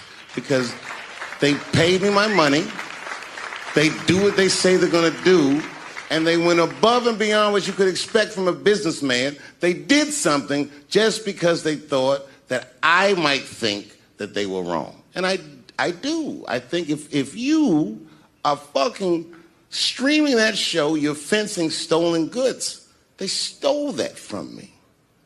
They just took it. And I'm not up here trying to tell you guys that I believe that Comedy Central gave me a raw deal just because I'm black.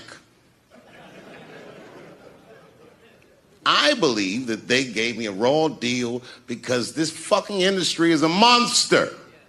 It's the same monster that these Me Too bitches was trying to tell you about.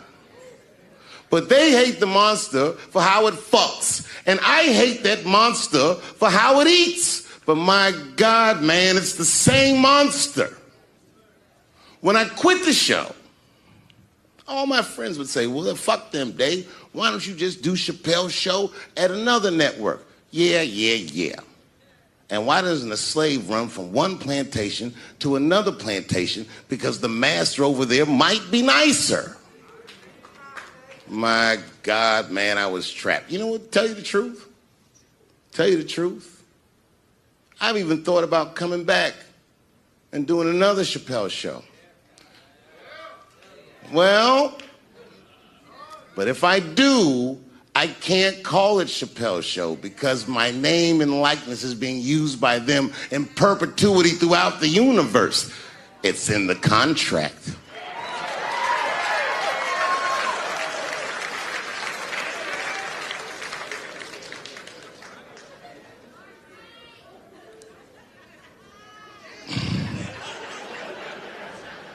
You're not supposed to do this in my business.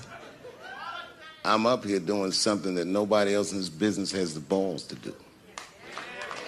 I'm telling you something that you need to know. I'm trying to explain to you what you're seeing. You don't understand what you're seeing. I am publicly flogging a network.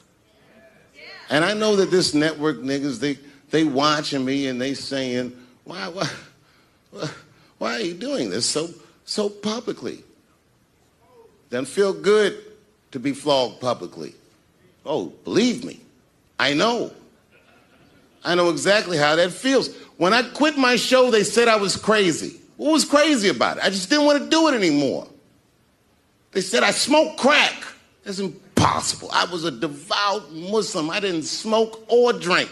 But I do now, bitch, because you ruined my fucking life. Now it's their turn. This is their first nigga lesson, and I'm honored to give it to them. They're gonna pay me for this show. I called my agent. I said, is there anything I can do about this show? And he said, no. Well, fuck you too then. If you want something done right, I guess you got to do it yourself. So I'm not going to the agents. I'm coming to my real boss. I'm coming to you. I'm begging you. If you ever liked me, if you ever think there was anything worthwhile about me, I'm begging you. Please don't watch that show. I'm not asking you to boycott any network. Boycott me. Boycott Chappelle's show. Do not watch it unless they pay me.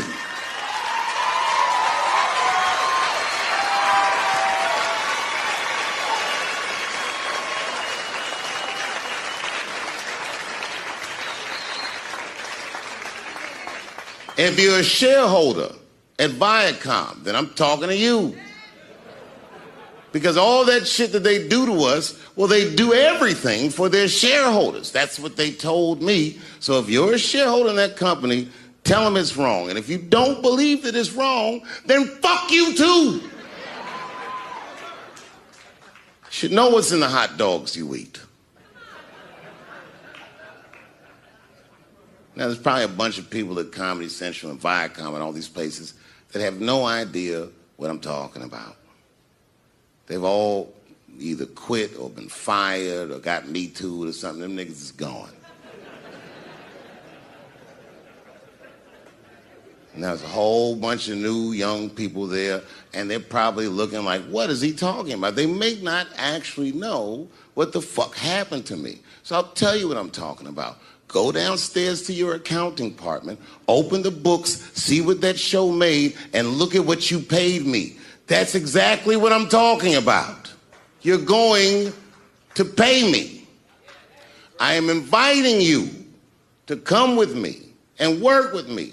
And let's fight against that terrible, terrible feeling that you made me feel together. We can fight together and work this thing with Chappelle's Show out. Or I can just take it. Thank you. And now we get to the core of the crisis. What is a woman? What is that in this day and time? Is there even such thing as a woman or a man or anything? Seems to be a question nowadays. Now listen, women get mad at me, gay people get mad at me, lesbians get mad at me, but I'm gonna tell you right now, and this is true, these transgenders, these niggas want me dead. I've gone too far, I've said too much. And I gotta tell you, I'm very worried about it. I'm not even joking. Every time I come out on stage, I be scared. I be looking around the crowd, searching for knuckles and Adam's apples to see where the threats might be coming from. A nigga came up to me on the street the other day. He said, "Careful, Dave, they after you." I said, "What? One they or many theys?" How old is 15 really? Oh, that's a good question. That's a good question. I'm not saying that a person is as smart as they're going to be at 15. That's not what I'm saying, man. But I am saying 15 to me is old enough to decide whether or not you want to be pissed on. I mean, that's me. If you can't make a decision like that by the time you're 15, then just give up, motherfucker, because life is way harder than that. I make tougher decisions all the time. If you don't want to get pissed on, just get the fuck out of the way. It's not even a decision. If I start peeing on the front row, they're not going to have to calculate and think, oh, how do I feel about this? Am I okay with it? They just move. You can do that at 15. I could have. I've been 15. When I was 15, I was doing stand-up in nightclubs. I smoked reefer from time to time. Friends were selling crack. I was trying to finger fuck people. I knew what was happening around me to some degree. Getting pissed on was the least of my worries at 15. Trust me. But it keeps coming up. There's a lot of confusion around that age. Anytime 15 comes up, people freak out. Like when that girl, Elizabeth Smart, got kidnapped. Right? Remember in Utah last year, 15-year-old girl Elizabeth Smart was kidnapped, and then they finally found her and the whole country was relieved. And I was the only one saying, damn, she wasn't that smart after all. Not because she got kidnapped, that could happen to anybody. I'm not knocking her for that. I'm just saying, if you kidnapped me when I was 15, you gotta take me further than 8 miles away from my house, man. God damn. You can't hold me prisoner around shit I recognize. I'll break away. I'll break away. Fuck off me, nigga. That's my bus stop. I know where I'm at. I'm going home.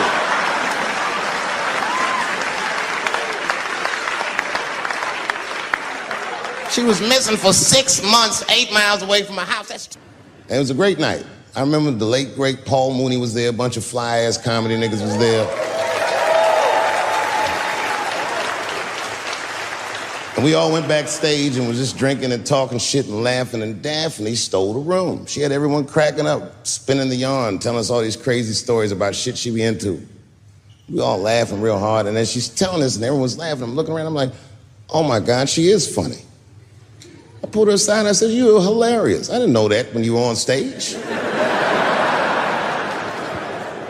I said, you're doing some things wrong, but I can help you. I said, anytime I'm in San Francisco, why don't you open the show for me and I'll just try to give you some pointers, see if you can't work this thing out. And she said, are you serious? I was like, yeah. And she grabbed me real tight, hugged me, squeezed me. and I pushed her off violently because I'm transphobic. I said, boundaries, bitch.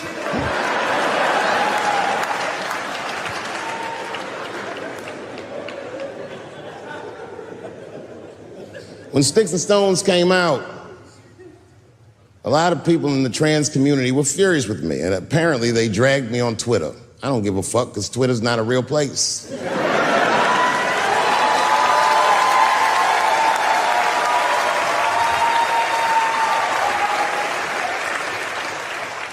And the hardest thing for a person to do is go against their tribe if they disagree with their tribe. But Daphne did that for me. She wrote a tweet that was very beautiful, and what she said was, it was almost exactly what she said. She said, punching down on someone requires you to think less of them. And I know him, and he doesn't. He doesn't punch up, he doesn't punch down, he punches lines, and he's a master at his craft. That's what she said.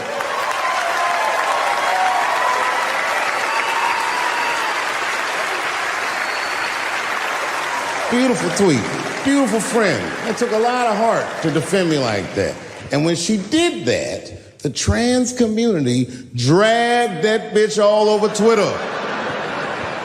For days, they was going in on her, and she was holding her own because she's funny. But 6 days after that wonderful night I described to you, my friend Daphne killed herself. Oh, yeah. It's a true story. My heart was broken. Yeah, it wasn't the jokes. I don't know if it was them dragging her. I don't know what's going on in her life, but I bet dragging her didn't help. I was very angry at them. I was very angry at her. I felt like Daphne lied to me. She always says she identified as a woman, and then one day she goes up to the roof of a building and jumps off and kills herself. Clearly, only a man would do some gangster shit like that. Hear me out. As hard as it is to hear a joke like that, I'm telling you right now, Daphne would have loved that joke. That's why she was my friend.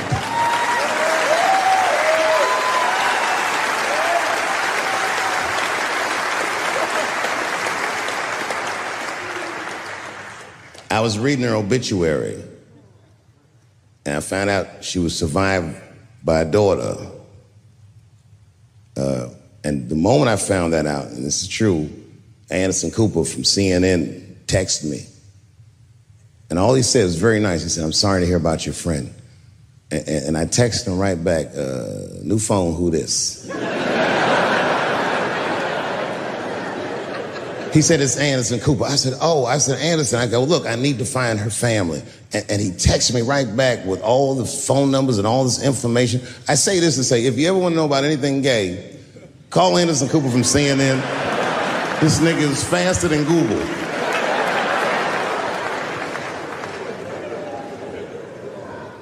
And what I did is I got in touch with her family and I started a trust fund for her daughter, because I know that's all she ever really cared about.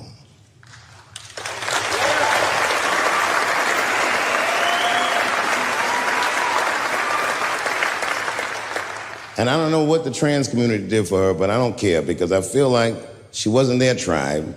She was mine. She was a comedian in her soul.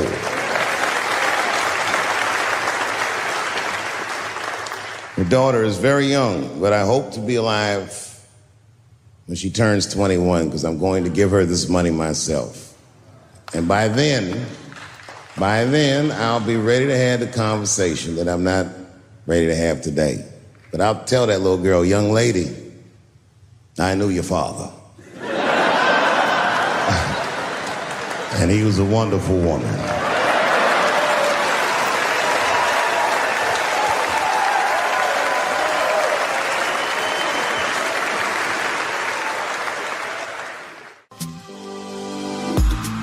Life can get tough, chills in my bones, working too much, weight on my soul, closing my eyes, let it all go, the least I can try.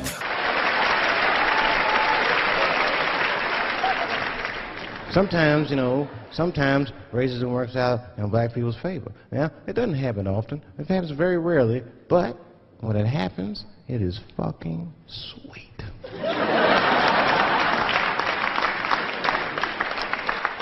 I'm serious. This one time racism saved my life, man. I was on a plane. I was coming from overseas, and I don't know how this guy got a machine gun on the plane, but he stood up, man. He said, "Everybody, get on the fucking ground! Nobody look at my face!"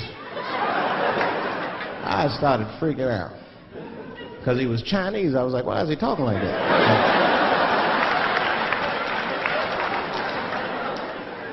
He was screaming and crying. I was the only brother on the plane. Well, I thought I was the only brother. I looked over, there was one other black dude. He was from Nigeria. I looked over at him, he was looking right in my face, man. He didn't say two words to me, he just looked at me, he was like...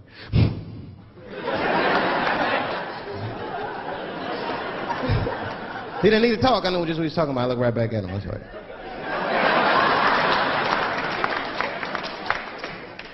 Some white dudes on the front of the plane seen us, they were like, oh my God. I think those black guys are gonna try to save us.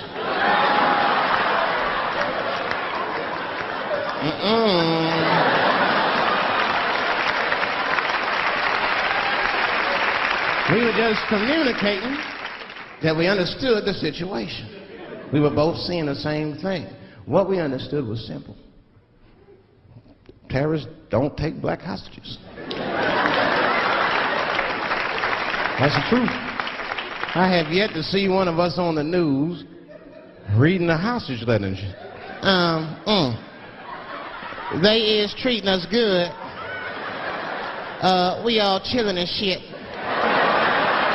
I'd like to give a shout out to Ray Ray and Big Steve and Central Newport.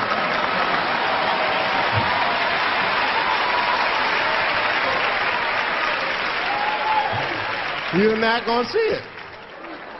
Terrorists are smart. They know what they're doing there, you know. They terrorists. They know that black people's bad bargaining chips.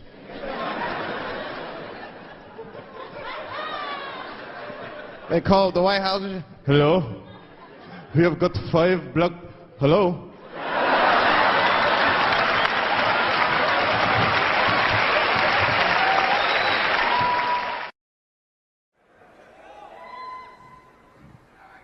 It's been said in the press that I was invited to speak to the transgender employees at Netflix, and I refuse. That is not true. If they had invited me, I would have accepted it, although I am confused about what we are speaking about. I said what I said, and boy, I heard what you said.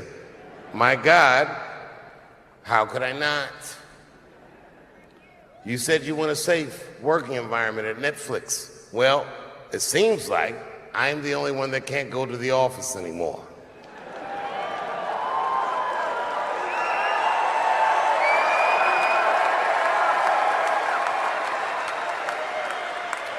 I want everyone in this audience to know that even though the media frames this, that it's me versus that community, that is not what it is. Do not blame the LGBTQ community for any of this shit. This has nothing to do with them. It's about corporate interests and what I can say and what I cannot say.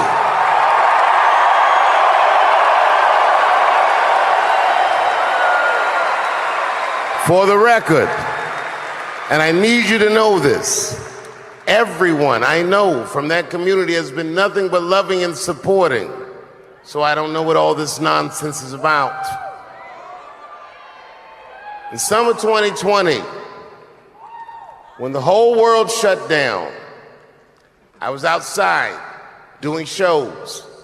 My neighbor had a cornfield, and he let me throw shows there, and people came from all over the country. Some people came from around the world to see those shows. The best comedians on earth came to my home and broke bread with me. And we lived our lives. We found a way to keep moving forward. I made a whole documentary about it. The first night of those shows was a piece that some of you might have seen. It was called 846, and it dealt with the murder of George Floyd.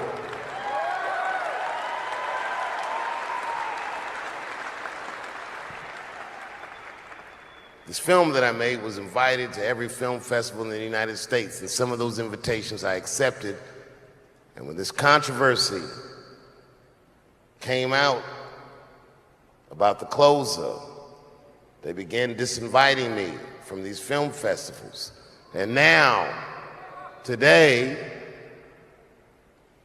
not a film company, not a movie studio, not a film festival, nobody will touch this film. Thank God for Ted Sarandos and Netflix. He's the only one that didn't cancel me yet.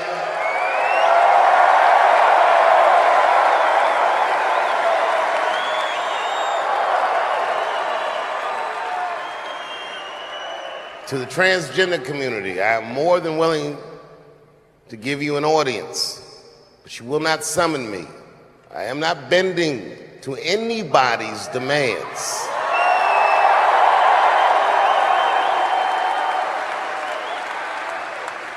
And if you want to meet with me, I'd be more than willing to, but I have some conditions.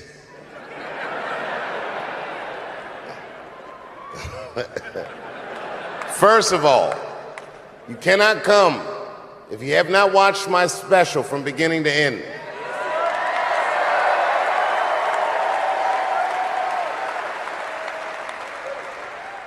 You must come to a place of my choosing and a time of my choosing. And thirdly, you must admit that Hannah Gadsby is not funny.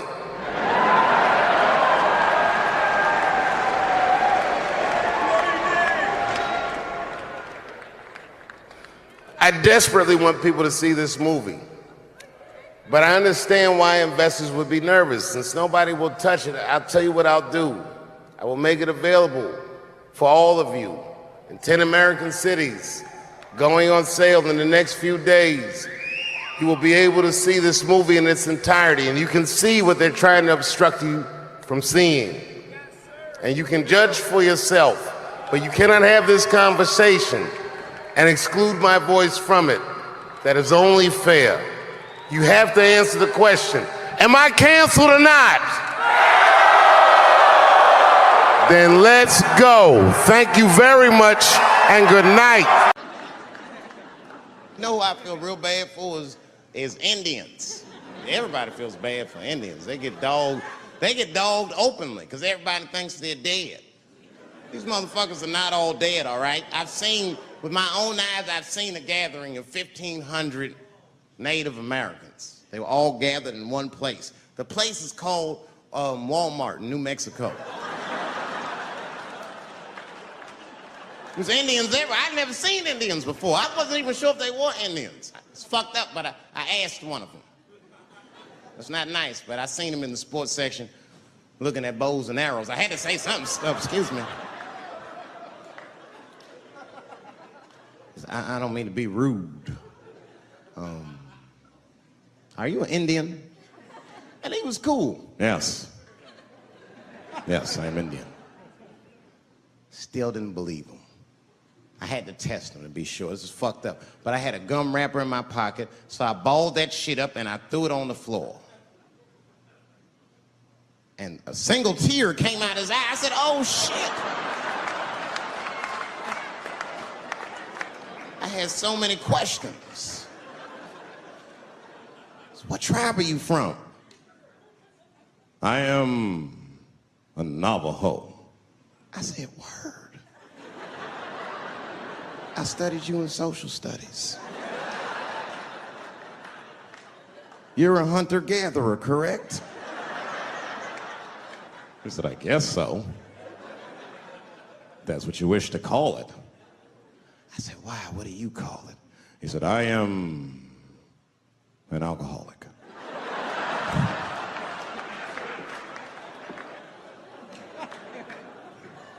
I said, well, what's your name, dog? He said, please. Dog is my cousin. That was a good guess. My name is Running Coyote. What is your name, friend?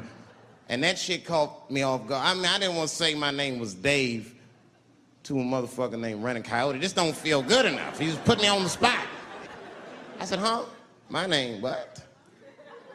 Oh, my name's Blackfeet. Then I changed the subject. Forget about me. What's going on with you? I want to meet your chief. Why don't me, you, and your chief and your friends get together tonight? We could have a real live peace pipe smoking ritual. We need to celebrate, nigga. I thought you were dead. And he set it up. It was beautiful. It was just like I dreamed. We was all sitting around. Them Indians was beating the drum. Some other Indians came out the back with a long blanket that was folded in half and put in front of us. Opened that shit up, and on the blanket was a long wooden pipe with feathers. And bags of weed were all over the blanket. Chief walked over.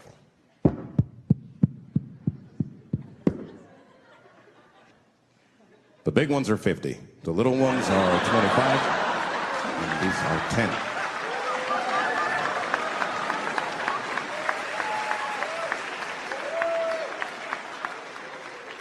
Me and those Indians got high as shit.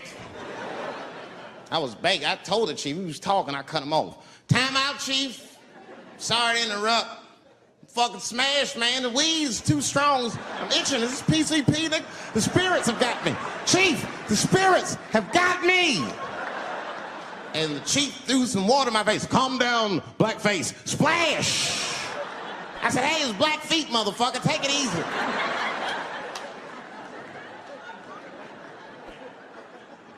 Blackfeet, you're welcome to stay amongst me and my tribe for the night until the spirits leave you. And they gave me my own teepee to sleep in, which sounds nice. I personally felt like it was a little fucked up, you know, because they all had houses, man. It's like, why can't I sleep with y'all in the house and watch TV? Like, I can't be on this grass all night.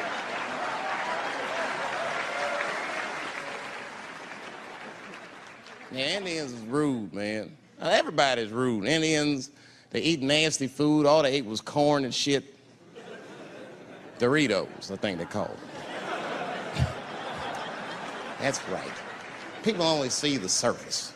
They see the division in our foods. Just because I eat chicken and watermelon. They think that that's something wrong with me. Let me tell you something. If you don't like chicken or watermelon, something is wrong with you, motherfucker. There's something wrong with you. Where are all these people that don't like chicken and watermelon? I'm sick of hearing about how bad it is. It's great. I'm waiting for chicken to approach me to do a commercial, nigga. I'll do it for free, chicken. It's the least I can do. They make fun of Latin people for eating, what y'all eat? Beans, rice, corn. Listen, that's not a reason to hate a motherfucker, all right? It's funny, but it's not a reason to hate. The only reason these things are even an issue is because nobody knows what white people eat. You've been very good at keeping that shit a secret amongst yourselves. I study white people. You don't know that. I'm writing a paper on you. Not even for school, nigga, just to do it, just to get, I'm just doing this independent research. I'm spending my money, that's why I'm working so hard.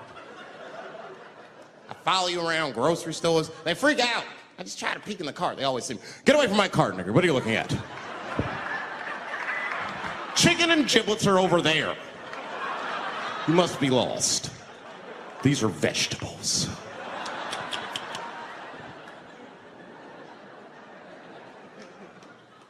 I know what you drink. See how quiet I got? Grape juice. Surprise, motherfuckers, you didn't know I knew about grape juice, did you? Oh, don't play dumb with me. Look at what is it? A lot of black people don't have the privilege of knowing about grape juice because they have grape drink. It's not the same formula that you get. Ain't no vitamins in that shit. You might have one of your black friends over. Todd, would you care for a glass of grape juice? What? Nigga, what the fuck is juice? I want some grape drink, baby. It's purple. I don't think I know what a grape drink is. What? I have some apple juice if you want. What the fuck is juice? I want some apple drink. Scream.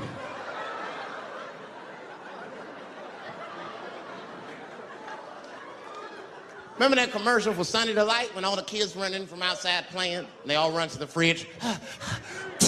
All right, I got some purple stuff, some Sunny D. As soon as you say Sunny D, all the kids go, yeah! Watch the black kid in the back. If you ever see that commercial again, look at that black kid. He'd be like, I want that purple stuff. That's drink, nigga. That is drink. They want drink.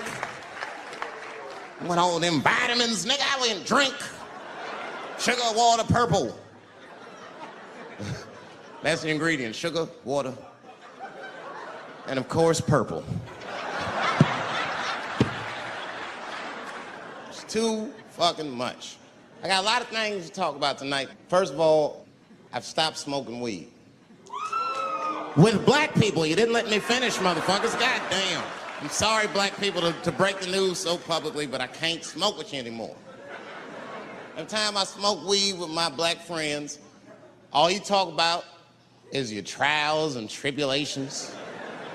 I'm sick of that shit. I got my own problems. Nigga, that's a waste of weed. I'm smoking weed to run away from my problems, not take on yours. From now on, I smoke weed exclusively with white people. Calm down, motherfuckers. You win by default. You got good weed conversation. All white people talk about when they get high is other times that they got high. I can listen to that shit all night. Dude, remember at Frank's last week? It's fucking smashed, man. And catalogs everything they drink. 2 shots of Jaeger, tequila, 4 bong hits, man, beer, cheeseburger. That shit is great. Only bad part is you cannot pass out around white people. Every time white dudes pass out around each other, they always do some borderline gay shit when the guy's asleep. Frank fell asleep, so we like stuck a carrot in his ass and put shaving cream on his balls. Like, why, motherfucker? Why'd you do that to a friend of yours? He trusted you enough to sleep around you? You gonna put a carrot in his ass? Is that nice? I tell you right now, if I put a carrot in a black dude's ass, a nigga will kill you when he wakes up for some shit like that. That is an automatic death sentence on the street. It's a rap for you. I'm gonna kill that motherfucker. I thought y'all was friends, baby. What happened? I fell asleep at his house, right? We was drinking, and I fell asleep at his house, and while I was sleeping, right? I'm just gonna kill that motherfucker, all right? That's all you need to know. And fuck carrots.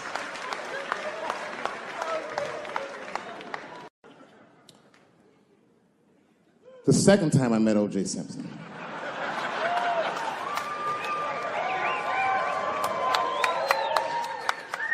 Was right after the trial of the century. There I was, now a young man of probably 23. O.J. Simpson was the most famous or infamous face on planet Earth. I was in a restaurant in Beverly Hills with my agents. I wasn't alone in the restaurant, but I was alone. I was the only black person in the restaurant. And in the 90s, that felt very uncomfortable. Now I tend to enjoy it at this age.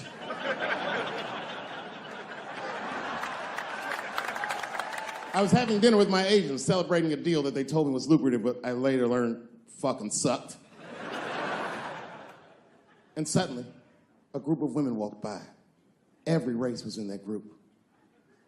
Black, white, Asian, Latina, white, and white again. They were all gorgeous. I watched them walk by. Then, I saw a familiar face. Al Collins, the man from the infamous Bronco check, towards the door. Couldn't believe what I saw. And then, close behind him, was O.J. Simpson, newly released from jail. The restaurant fell still. I was shocked. I didn't mean to say it out loud, but it just came out. O.J. He stopped, turned around to see who said it, saw my black face, and correctly assumed it was me.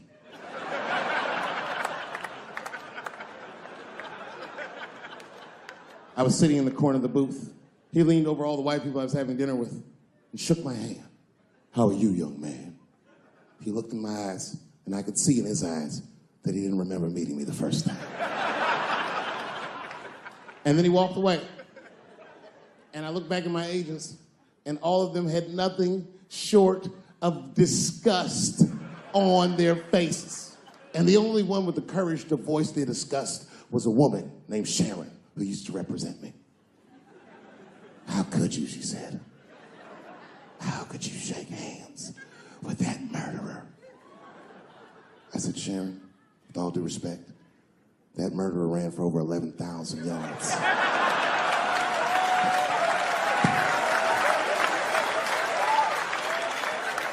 And he didn't fit. Glove didn't fit. Get over yourself.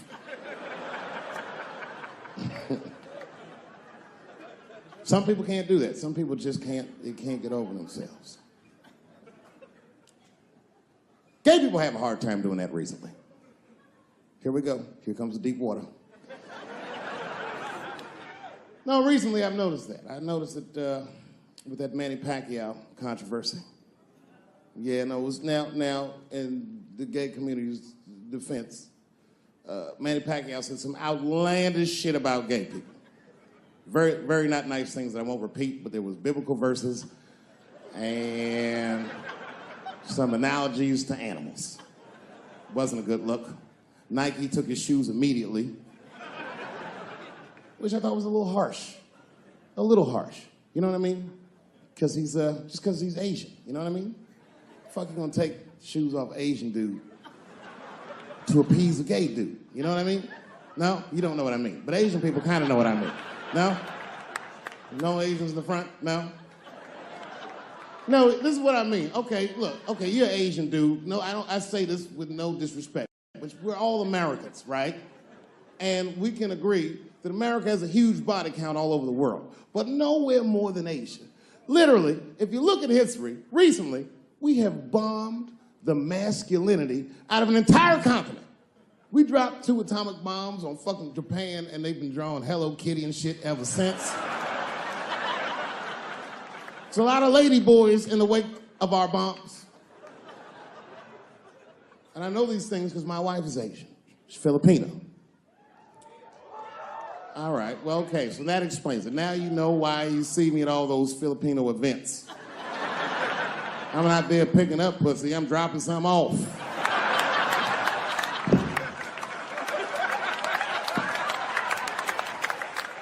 I take my wife to all that shit. I took my wife to see Pacquiao fight Mayweather. We sat ringside, okay?